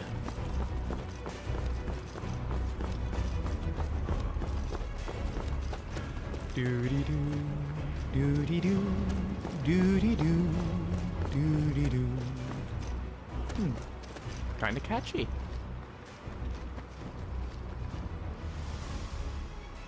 The faint reminded you of plug your coming character build. Was just thinking about, okay, yeah, so speaking of druids, yeah, it's a Bosmer druid this time, but it's going to be a triumvirate build guide, much like the Shadow Mage was. I don't expect it to be as popular as the Shadow Mage, but it is triumvirate, and it's going to be just as deep and in detail as that one was. Still some weeks away though, but I do have a new video coming out. It's like a third-person narrative like the last Druid video was with the giant mud crab. This one's going to be fighting at Dead Men's Respite to sort of cleanse the undead curse that is infesting that Nordic tomb. And so the Druid it has a lot of different phases that it can fight as, and that kind of is taken, that adaptability and flexibility in combat is taken from like the D&D version of the druid. So I'm gonna have one of these third-person narratives that kind of showcases each one of these phases. So the mud crab one was kind of like, this is what the druid does against living enemies. The dead men's respite cleanse is going to be, this is what the druid does against undead, because the brambles, parasitic growth, and a lot of other things that the tactics that the druid uses against living enemies via poison and nature magic and stuff does not work against the undead. So he's got to use restoration. There are a few combos that I like to use for that, that I'll be going over. And then that video is probably going to come out next week. I have all the footage, all the voice work done for it. I just got to splice it all together. It'll be another, 6-7 minute video, I think. And then after that, we gotta do the werewolf thing, because the druid is a werewolf. The druid is a shapeshifter. And he has a few different forms that he can use at his disposal. So the third phase that I'm going to be going, that was like human encampments, like large bandit camps and forsworn camps and stuff like that, where the hunger of the beast rises within him to a point where he can't really control it, and he has to appease that hunger, and he turns into a werewolf and slaughters everybody in the encampment. And then the fourth phase is going to be against dwarven stuff, and things that he needs just a massive amount of physical damage for, and that's when he's going to transform into the Horned Lord form. So that'll be the fourth video that I do before the full build guide comes out. But I am working on the writing for it, and things like screenshots for the different perks and all the different things that go along with that. So yes, do look forward to the build guide for the Triumvirate Druid shortly. I got your fingers. You have returned with the gauntlets. Enter. Speak to our chief right away. Oh, I'll enter. I will enter. 2 things. Wow, it's late. You guys go to bed early out here. Okay. Figured, orcs would be out partying all night. Partying around the fire.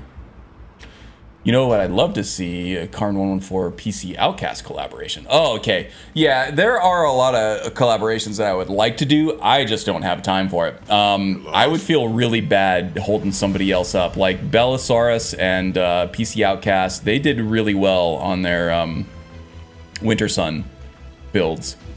They were able to keep up with each other really well with the collaboration. I would not be able to keep up with something like that. My IRL obligations are too much. Gorbash, the Iron Hand, Geralt, Oglub. Where's the chief? You must be the chief. You got the most knickknacks all over your armor. Burguk. I don't believe it. You found the Forge Master's fingers. I sure did. You've impressed me, Outlander. We played Find the Fingers. This task before. By the code of Malakath, I name you bloodkin to the They played orcs. Hide the Fingers, and then we had to go find them. The Luckily, we knew exactly where to look. Now.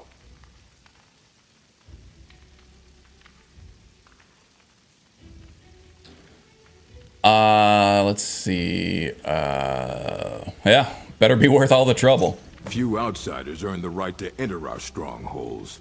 Speak with more Did he say strongholds? I heard strongholds, not strongholds. Feel free to trade with our smiths for orc weapons and armor. Train with my warriors, or purchase poisons from the wise woman. Kind of want to try these strongholds out now. I do feel honored.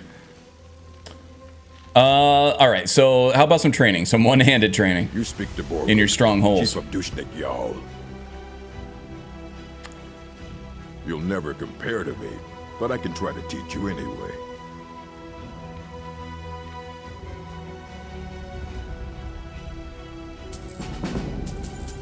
Wow, that was almost 20,000 worth of training there, but okay, it was worth it.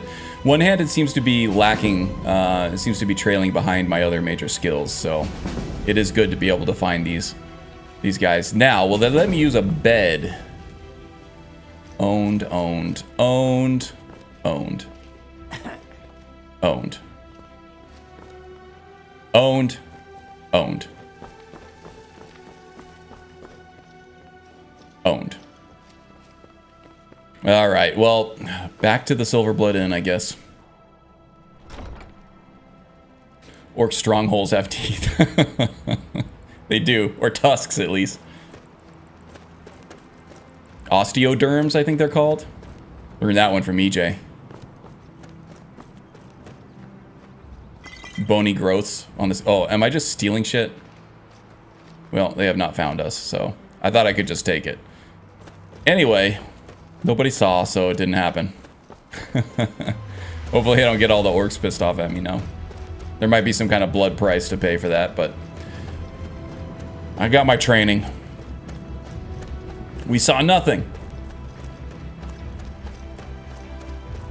Well, thank you. I appreciate that. I mean, that's right, because there was nothing to see. The klepto muscle memory? Yeah, indeed.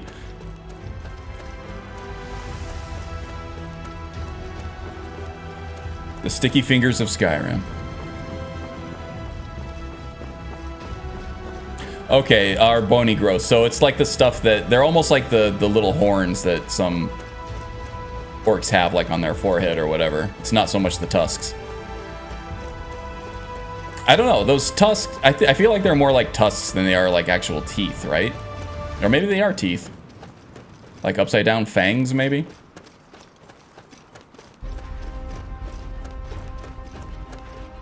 Bosmer have horns too? Yeah, I mean, not in the game, right? Not without mods, but they do indeed.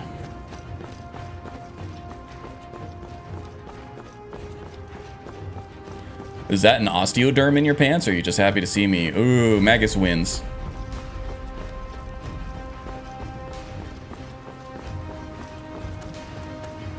Show yourself out. You're the exact kind of person we need in a place like this. Yeah, show yourself out. Find blood less useful than gold when not playing as a vampire. Indeed. It was a terrible joke. Yeah, but terrible in the best way. Starting the Oblivion Sentinel build today with Valkyrie. Hopefully it works out. Back when the Dunmer were in charge. Oblivion Sentinel, that sounds very familiar, but I watched so many build videos I just can't think of it. Sounds awesome.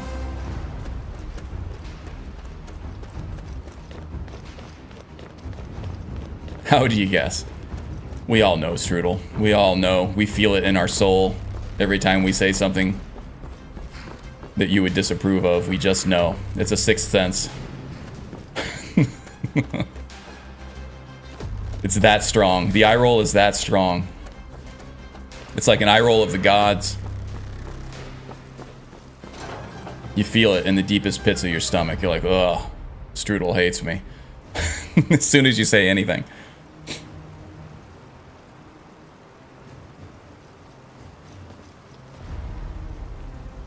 Heavy armor bound weapon conjugation seeker build.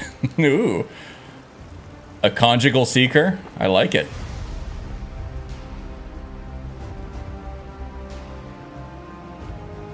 So that would take some mods to get the bound. Oh, just heavy armor. Okay. I was gonna say for bound armor you need a mod. Oblivion has bound armor.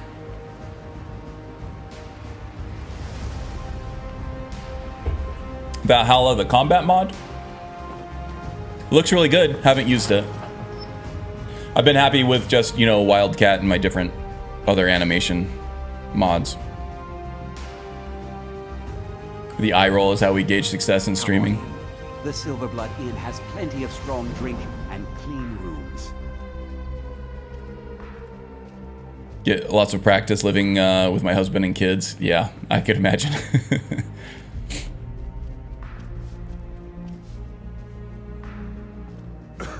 Sounds like a great place to be, if I'm being honest. Okay. Klepper. This is the Silver Blood Inn. I'll let you figure out who owns it by yourself. Why don't you do something with yourself, Klepper? You're just lazing around. The customers need help. And actually, I need to rent a room, so if you don't mind. Sure thing. It's yours for a day. And yeah, this place needs to be cleaned up, so spend your time doing that instead of showing me my room, okay? Yes. I understand. Oh, he's a lot more amenable to me than he is to his wife. Oh, you know what? We gotta sing a song here. All right, everybody, listen up. I'm the new bard in town, and I got a new song for you. I just earned the favor of an orcish stronghold in the southwest, and they taught me a lot of things, but none more important than the pants osteoderm. So I call this one, is that an osteoderm in your pocket, or are you just happy to see me? Oh, Muiri likes it. She got up off her seat for that one. I don't know. Most people aren't digging it. Vorstag and Muiri, though, they're liking it.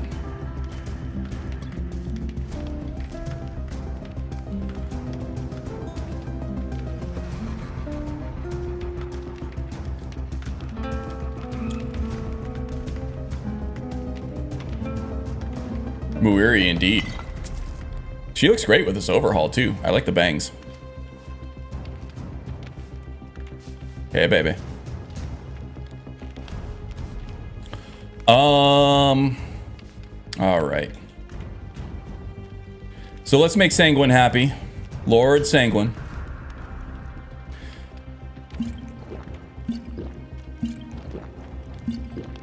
I think maybe we'll consider this permadeath run a success if we can get to the end of it without Duras's liver completely dying and falling out of his bunghole.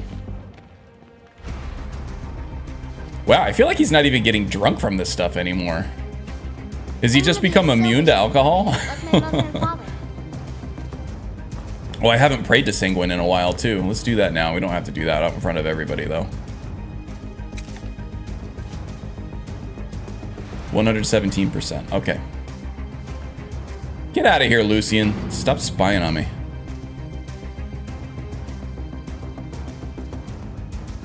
Hot psychopath, like most of the women I date. Yeah. Takes me down memory lane. Glad that phase of my life is over.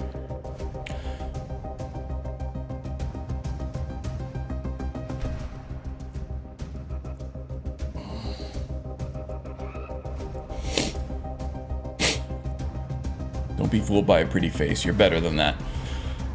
Most of us are not.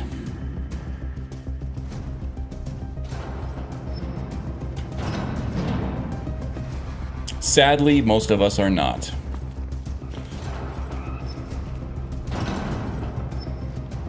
Aren't you supposed to be naked when... Yeah, that's Dibella. That's not Sanguine, that's Dibella. To get favor with Sanguine, you can pray whenever you want, but mostly he wants you just to drink alcohol as much as possible, and he also wants you to commit non-violent crimes in a city. The problem is, if I commit non-violent crimes, guards will react violently, and this is permadeath, and that gets scary real fast. So mostly I just drink my liver into oblivion.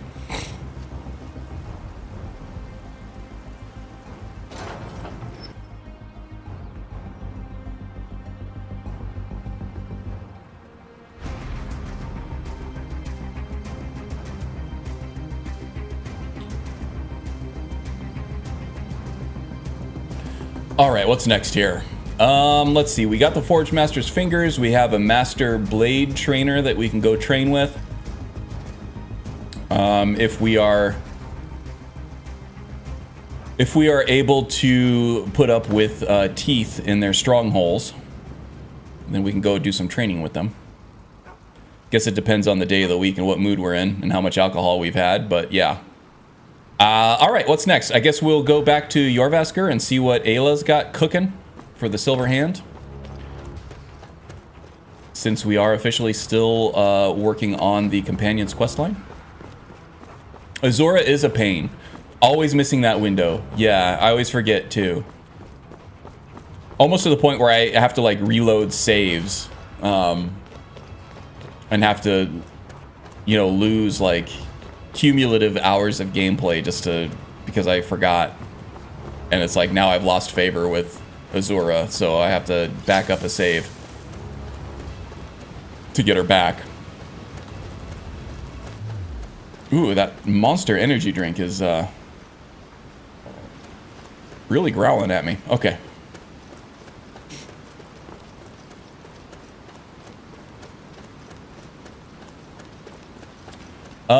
I completely forgot to stop by the carriage, so I will do that now. We're gonna go to Whiterun.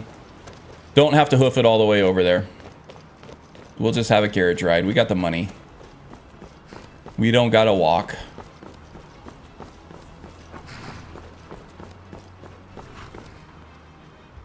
Traveling in the Reach is dangerous. You need a good carriage.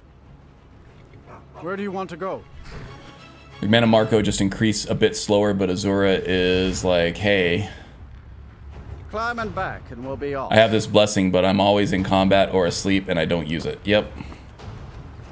Oh, there once was a hero named Ragnar the Red who came riding to Whiterun from old Rorikstead.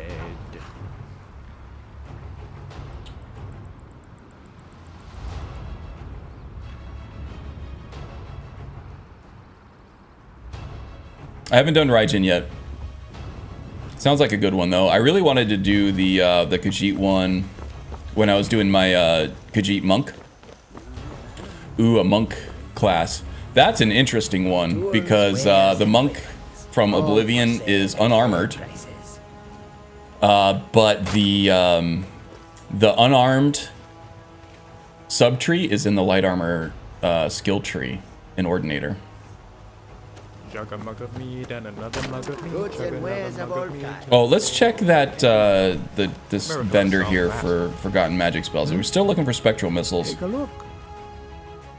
Played for dozens of hours so far and have not found spectral missiles. No. Until next time. The Hoonding is cool too. I think I've used that one briefly. That's the Red Guard one. The one I'm thinking of is, the Riddle Thar. That's the one I was going to do with my Khajiit monk, but I moved on to other things before I got there with that one, with that series. The Moon Monk. They took the name of my my Moon Monk series for those awesome robes. I'm not mad about it. Those robes are kick-ass. Riddle Tharn, the trickster god, indeed. And it's also like not just a god, but like a way of life for the Khajiit. It's almost like a code of chivalry for them, but you know, in their own unique Khajiit flavor. I keep hitting that damn button on accident. I have it mapped to the paddle buttons on the bottom of my Elite controller here. You see these little silver jobbers here? Well, I guess they're black. They're not silver. But yeah, they have a hair trigger on them. I have them mapped to the back of the controller because I need to be able to take potions while I'm moving to save my own damn life during a permadeath. But the side effect is sometimes I bump it on accident. Take health potions I didn't mean to. How am I doing on those? Do I need to... Yeah, I should probably switch that hotkey over to something I have more stock on. Okay, let's find Ayla. I breathe now in royalty and reshape this land.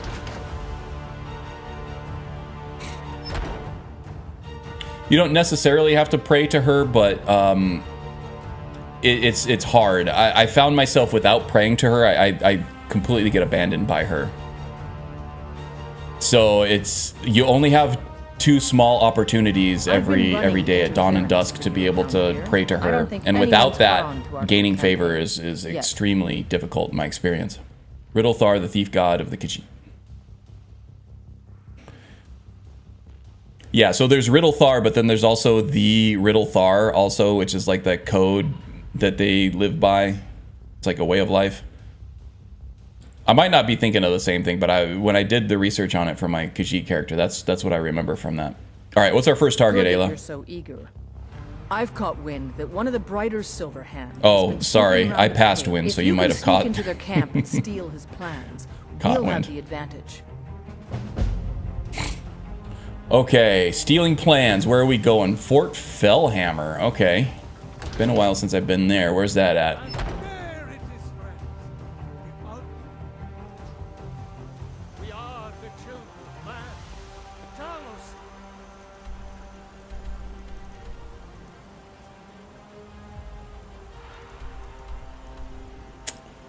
Talos. Let's see. Fort Fellhammer. Do I have to? No. Oh, is this in Solstheim? Oh no, maybe it's all the way down here. Wow. No, okay, that's Bloodlet Throne. Don't need to go all the way down there. Just refresh. Fort Fellhammer might be in Solstheim. Okay. Looks like we're going to Solstheim.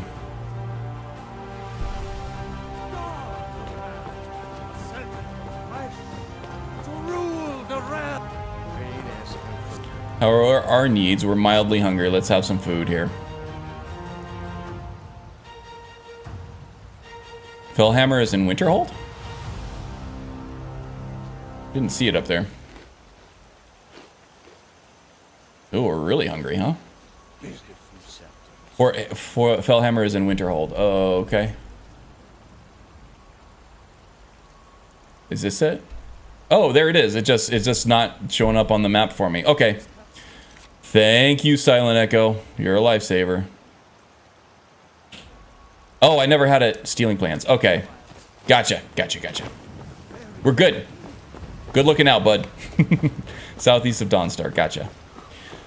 Okay. So, was it Silent Echo saying you like the silent tree or the snowy trees going up to Dawnstar from Whiterun? Well, here we go. Tired of bread and stew? Here we go. Treat yourself and your kin. Take pity, sir, and spare me a few seconds. About to get some good scenery, I think, if it doesn't just become a complete mess of a blizzard on the way.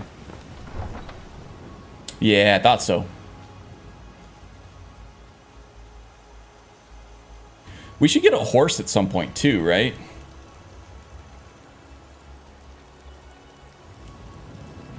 Horse is just such a huge expense, especially when I still have one-handed training to do. So if I max out on training, or once I max out on training anyway with Burguk, then I can start putting that money toward a horse, I think.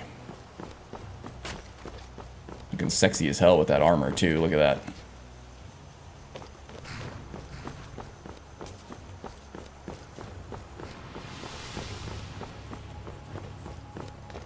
Got to get convenient horses going and everything on that too. Maybe I'll do all that off stream so I can get this up and running. Get used to the controls a little bit before I make a fool of myself live. How much money you have left? Oh, I have plenty. Like 33,000, I think. 33,757. I'm probably gonna need somewhere around 20 to 25,000 to cap off training with one-handed for the last 4 levels. 4 or 5 levels, and then yeah, I should have plenty for a horse, but I kind of want to do the foot thing right now.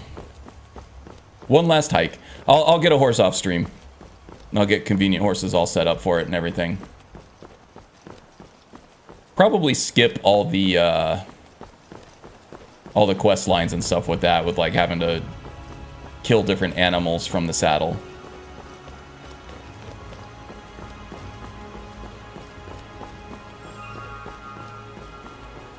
But I could see a badass bard riding this towering, like, warhorse. That'd be cool. Cool as hail. Also, the Game of Thrones Dragon mods is cool too. Oh, I've started watching, what was it? Throne of the Dragon, or what is that? Game of Thrones, House of the Dragon. It's pretty good. It's not as good as the original series. Better than the last few seasons, that's for sure. But it's good. I like the characters. I like the story so far. Lots of really cool action. Too much shaky cam. It's like every single action scene, even in like high budget action movies, they are just plagued with shaky cam, and I hate it. It's like the cinematography looks awesome, but then you ruin it with like shaky cam and not being able to see anything. And I know they do that on purpose a lot. We got a thief over here. All right, hand over your valuables, or I'll gut you like You a are fish. well equipped for a highwayman. You walk away right now. Well, I can see you're not one to be trifled with. Damn straight. Let this be a warning to you. Let this be a warning to you. Oh. Wow, he's a tall Argonian. Huh? Ah, there we go. Finally got him to back off. Yeah, it's either a Stormcloak officer or it's like a vagabond helmet. There are a couple in immersive armors that have that same kind of bear helm. Like I think the shaman armor is has the bear helm. The vagabond armor, I think there's another one too. But yeah, and then the Stormcloak officer helm, obviously that's where it came from. That's the vanilla one. Got him to walk away. Yeah, back down. Argonians are pretty tall in lore, actually. Oh, I didn't know that. I thought they were supposed to be smaller. Maybe they're more slight of frame, generally. I know Khajiit come in all kinds of shapes and sizes, and some of them are big ass like battle cats, and some of them are like smaller humanoid, like the ones that we find in Oblivion and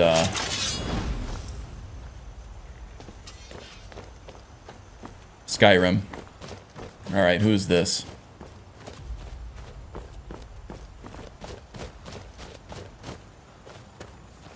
Glorious Farm, huh?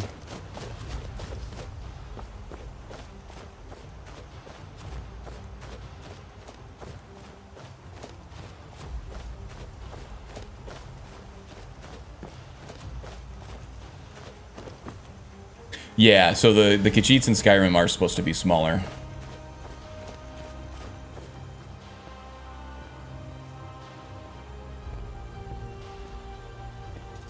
Who the hell is this? I don't know who these people are, but I'm gonna splash them with Discord. Wow, killed that one straight off. Oh, poachers, okay.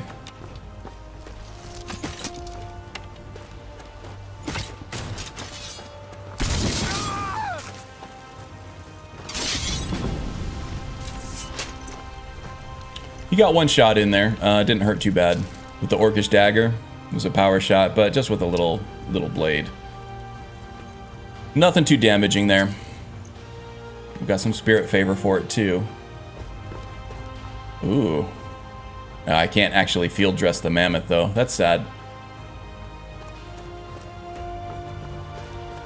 So EJ in his Discord found out that that the moose that we see, the moose, Knight's Greatsword, that they were around during the time of the mammoths, and they are actually, in fact, Irish elk. They are not mooses at all, and they look exactly like Irish elk from real life, but they are long extinct now, just like the mammoth and the saber-cat tiger. But yeah, that moose was an actual thing. It was called an Irish elk. It lived alongside mammoths and saber-cats, or saber-toothed tigers, I guess. They weren't called saber-cats back then. So that's very interesting. That looks more like a reindeer. But we were talking about the ones with like the huge antlers, like the moose antlers. Meese. Ah! Laughing about meese. Get flanked by a wolf. Ain't that always the way? You'll take your teeth in your eyes. In your bones. Okay. Need to veer a bit more right. Just trying to find that road again.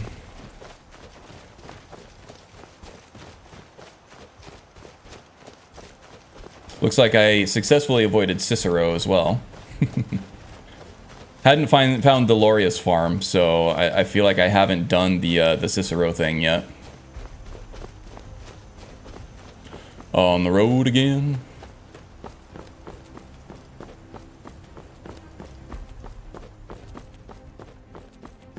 Moose in real life are absolute units. Yeah, I was visiting a friend in Colorado, and we went to this mountain range just to see the view from the top. I don't even remember what it was called, but there was a lot of snowfall and everything. We went through this forest, and we did see some moose jogging through the trees, and they were enormous. Those legs are like, I'm a big man, right?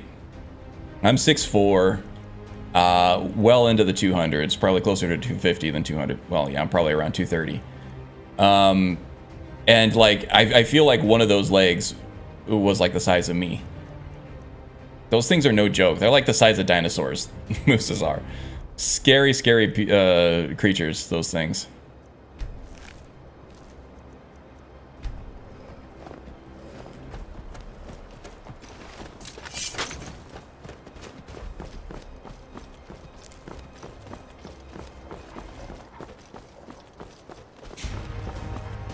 Megaloceros? Had to go looking for the word. Oh, is that for the elk, the Irish elk? We had one looking directly at us through the plate glass window in our living room once. A female, not so huge, but my god. Yeah, right? They are gigantic.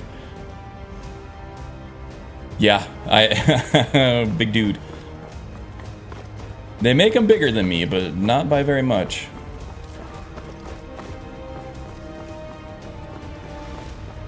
I am a Nord in real life, I suppose. Got the beard, got the size. Temperament. No, I'm not that fighty. Although I did train martial arts for many, many years. Had to quit jiu-jitsu because I got to an age where I couldn't recover from the inflammation anymore, and I was just miserable all the time. But I'm thinking about like taking on like boxing or something. I do like the one-on-one combat sports as long as it's like supervised. I don't like hurting people or anything, but I do like the one-on-one competition, like the pure competition aspect of it. I feel like, strangely enough, being punched 50 times in a day, I think would be less inflammatory than being thrown to the ground 50 times every day. At least on my body. So I might try some boxing classes at some point.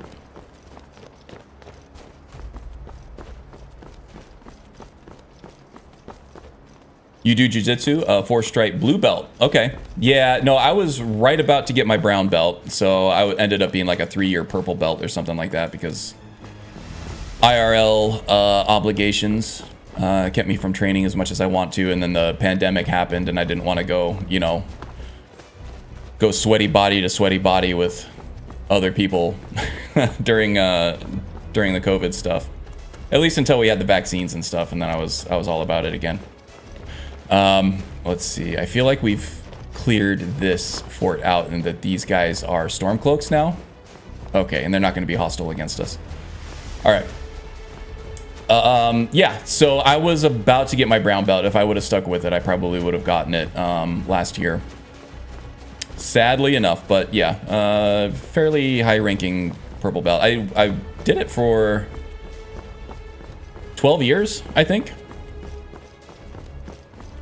Fun stuff. I had a lot of fun with it. It's just my school was very judo based, so we learned a lot of takedowns. We drilled judo throws constantly, like every class. So I was literally being thrown to the ground 50 times every single time I went. Now, if we were more ground based, it would be a little less impactful. I probably would still be doing it. I might yet still find another school. Oh my god. Okay. Ouch.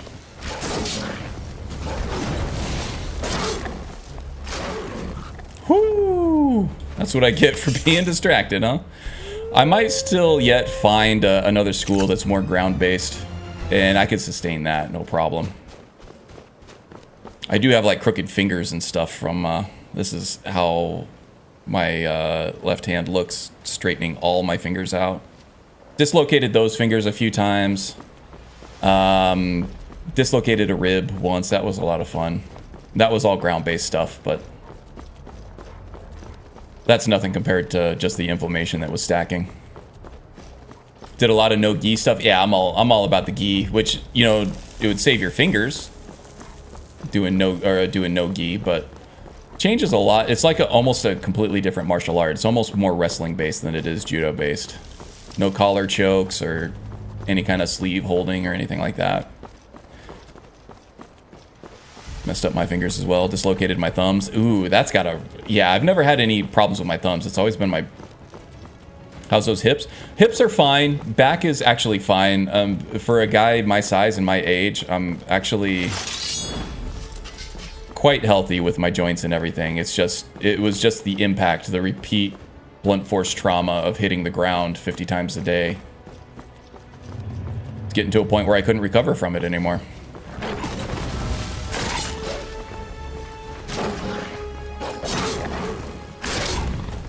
Ooh, he was coming after me. These encounters go a lot better when I see him coming. Hard to see it coming though when it's a silent white cat against a bright white backdrop, right? Freestyle wrestling for tech. Yeah, that's basically the only option you have without a gi. Yeah, no gi jiu-jitsu is more like submission wrestling than it is actual Brazilian jiu-jitsu. We train some of that too. It's interesting to see how you adapt the techniques when you don't have like a collar or a sleeve to hold on to. Does something feel wrong in the air here to you?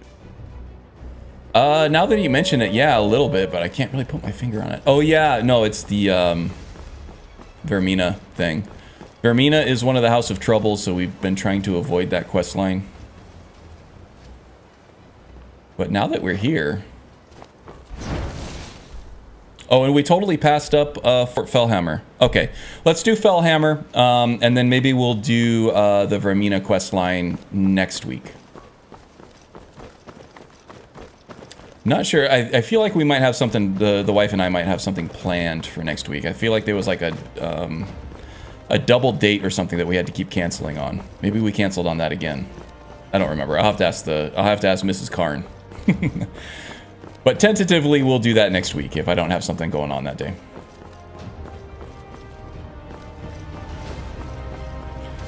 What am I doing? Been to Dawnstar, so we have all that. Okay. Wrestling is an insane cardio workout. It is indeed. Jiu-jitsu is the same way. I mean, any kind of grappling martial art where you're sparring a lot, it's just sustained resistance.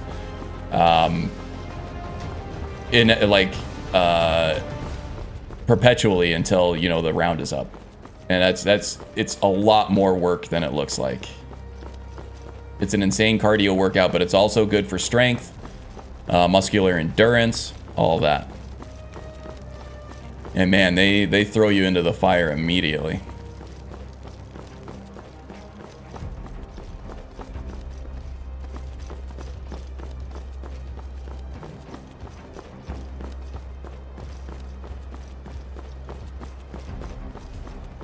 Fellhammer, where are we? Here we go.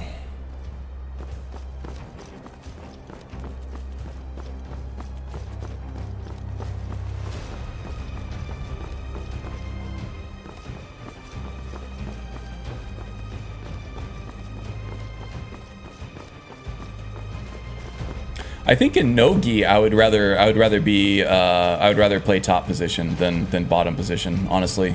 A lot of my guard game has to do with the different grips that I can achieve or what the guy gives me. Top game, I don't really need the gi at all, aside from a few chokes here and there.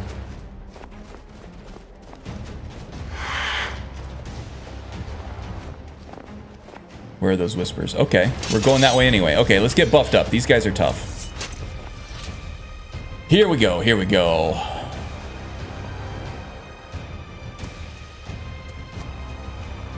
Played a lot of half guard. Half guard would be... I feel like half guard would be more effective no gi, like relatively, than it would with a gi. I never really got good at half guard. Top position half guard, I can wreck people in, but like being bottom position half guard, kind of tough for me.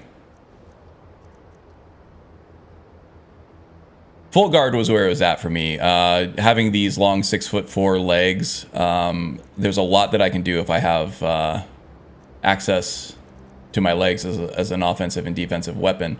Once somebody gets around at least one of those legs, I become a lot less effective in the guard game. Open guard is fine. Half guard I have trouble with. Side control is an absolute nightmare for me. On the bottom, anyway.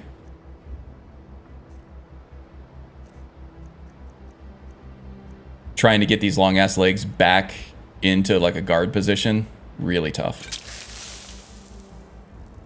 Especially since I'm fighting other people who are 230, 240 pounds, but, like, shorter than me, so they're very compact, and they feel like a damn, like, wrecking ball on top of you. I also realize how sexual this sounds. My wife gets on me on that all the time when I'm trying to talk to somebody about jujitsu and I forget to say in jujitsu when you're on top or on the bottom. She's like, he means in jujitsu. I'm like, yeah.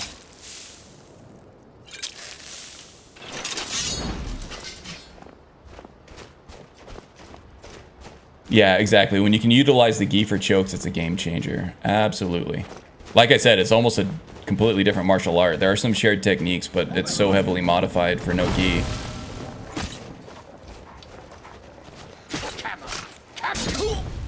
Okay, that guy went down easy. Okay, we got a crossbow. Much rather face the archer than the crossbow guy.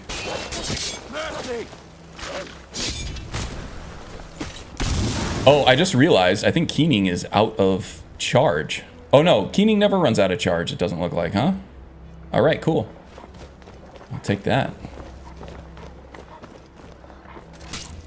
Ooh. 2 shots killed the familiar. Oh, got stuck there somehow. Okay, we got anybody else? I think that might be it. Now there's normally another guy stationed on the roof of this place.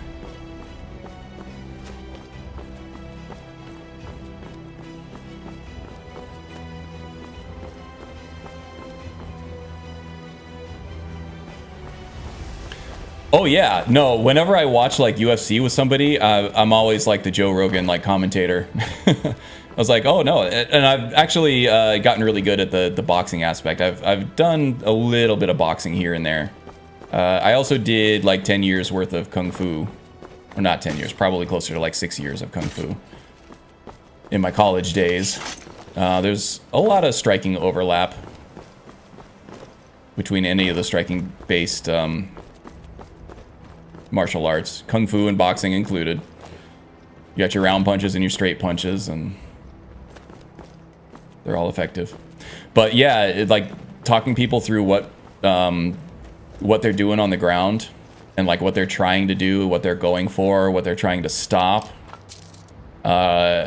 Actually, people appreciate it because you don't know. It's not as straightforward as hit somebody in the face and watch them go down, right?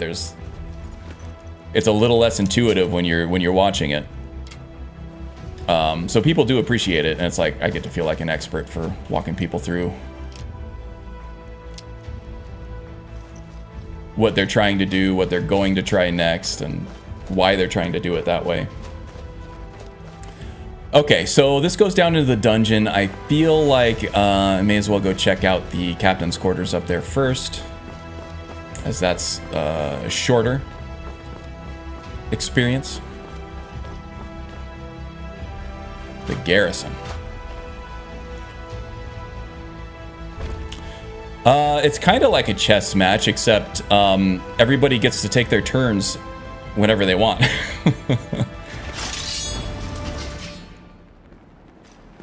So it's a chess match where everybody gets to play at the same time. Unless you physically restrain them to a point where they can't. This ends now. God. Are we gonna get the dance? Oh yeah, we get the moonwalk. Look at that.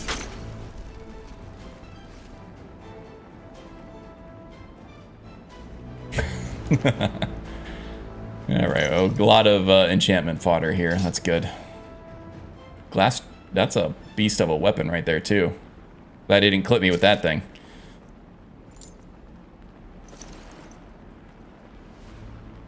Naked walking corpse. Look at that. Didn't take the trident just because it's so heavy. Because he died as he was getting up. Yep. Yeah, it's when there's overlapping animations. Happens with paralysis a lot sometimes too. Sort of infection. I don't know if I have that enchantment yet. Oh, here's the plans. May as well clear out the rest of this place too. Which sounds like famous last words. But we shall see.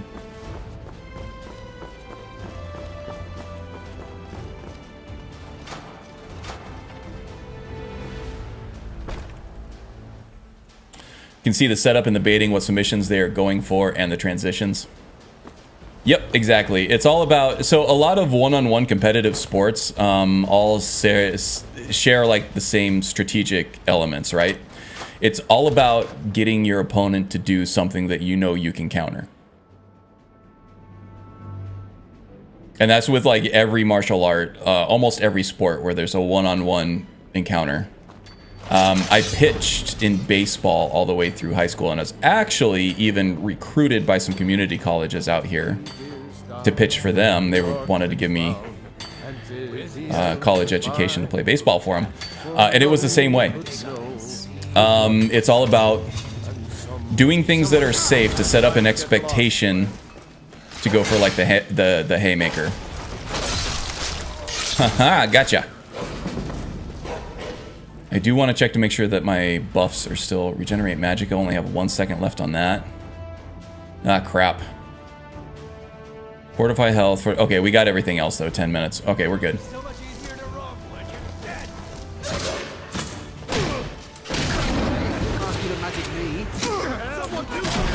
Crap. Alright, we got a crossbow guy. Let's run away. We'll take care of you though. And you.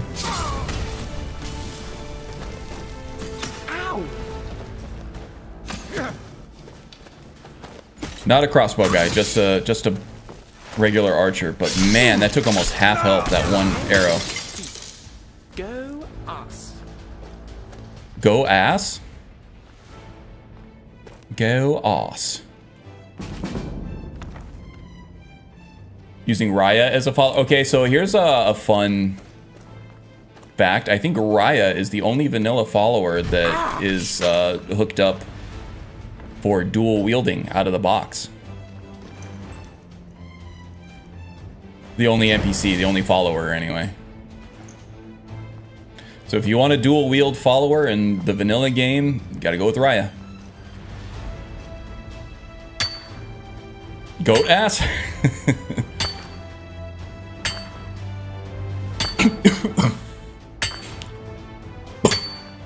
Wrong pipe! Wrong hole, stupid! Oh! That was a shock to the system.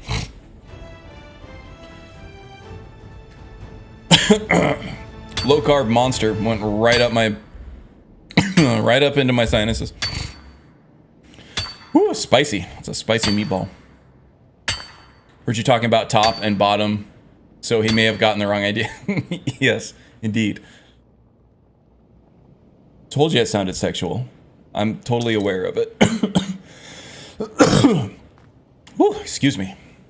But I'm interested in that stuff. Grappling, martial arts, tactics, strategy, techniques. So I love talking about it, even though it does make me sound like a complete degenerate. I'm aware of it, but I'm gonna still do it. It's not gonna stop me. You marry her sometimes? Janassa or Raya?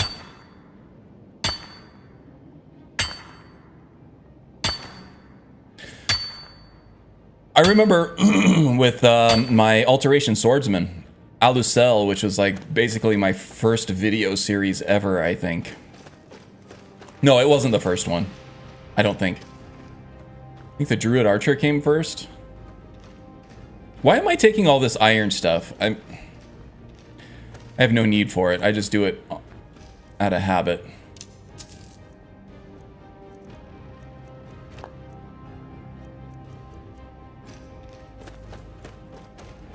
And I completely lost my train of thought. I have no idea what I was talking about. So I'm just going to loot all this crap. We'll get back to Ayla. Oh no, we're going to head back to Dawnstar because that's where we're going to leave the stream off and pick up next week. We're going to do the Vermina stuff before we head back to Ayla. Continue the companion stuff, I think. No, actually, because I have Companion's questline on my little questline thing and I don't want to go change it. So we'll continue with the Companion's questline and then we'll do Vermina maybe after.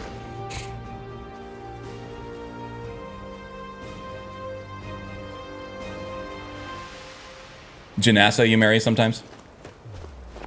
I feel like I use Janassa a lot as the steward for a Hearthfire home. She's a cool follower. Okay. So yeah, back to Dawnstar, and then I think I'll call it a stream there. It'll be a little early, but not much. Maybe, you know, 10, 13, 12 minutes or so early, but that's all right. If we start anything else at this point, it's just going to go over. I got other stuff I need to do today, too. I got to pick some lemons off the lemon tree. Got to squeeze some lemonade. I got to do some shopping. The dog needs treats. I actually went to the pet store last night. The pet store was supposed to be open till 8. I got there at it was probably 6:30 or 7. And there was just like a makeshift sign on the door saying, yeah, we closed at 6 tonight. And I was like, oh, great. Staffing challenges for the win. So, got to go back today during the day. Maybe stop by a grocery store and get some stuff for dinner. I don't know. I don't know. Oh, and I got to go to the gym later, too. I skipped the gym yesterday because I was just really fatigued. I was tired. It's leg day. Got to do those squats.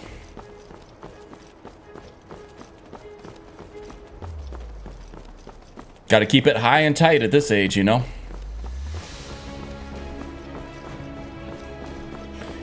But Teldrin Sero is chef's kiss good. Oh, we got some fans of Teldrin in here. Teldrin's great. Teldrin's almost on the level of like Serana in terms of just like functionality as a vanilla follower.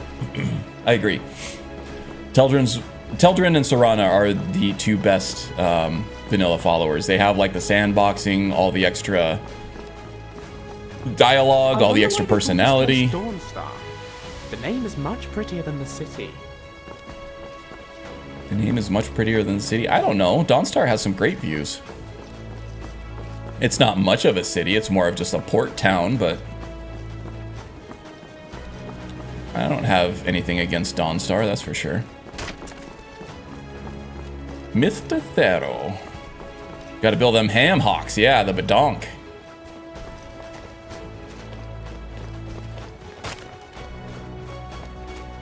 I skipped leg day and chest day, and, well, it's okay. There's only so much room in your life for things that you have to do versus things that you want to do. There's like a limited supply of willpower, right? So you have to pick and choose your battles. Like, am I going to go to the gym today, or am I going to brush my teeth? I can pick one, and then I'm out of willpower, and then I'm going to eat a box of Oreos and play video games for the rest of the day. Never used Mr. Sarah. Oh, that's odd. Yeah, I don't know. He's kind of he's got a strong personality, right? But I think that is a double-edged dagger. He's only going to work with certain characters, and certain characters are going to be annoyed by him too. I think with any character with a strong personality, if you're role-playing, he's going to turn some characters off because of that. Okay, well, that's it for me, guys. Thank you so much for joining me for another one of these insane thrill ride adventures of innuendo and violence. We made it through another day. Oh, I didn't want to do a toggle free cam 1.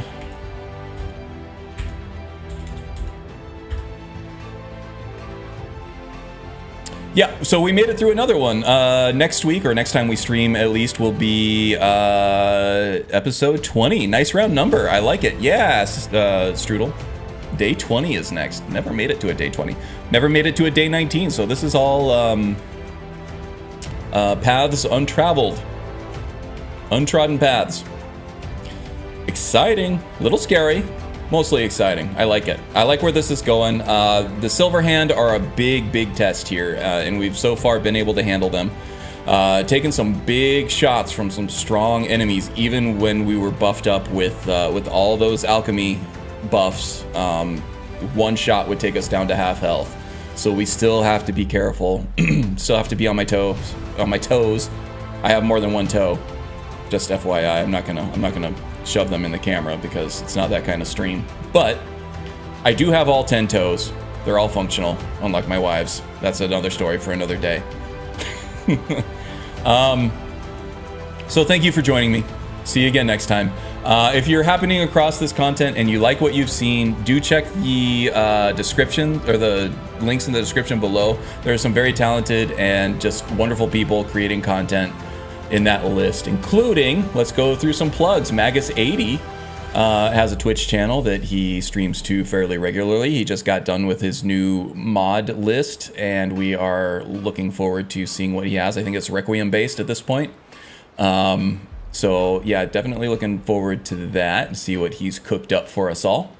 57 Strudel has a long series of fan fiction novels based on Skyrim.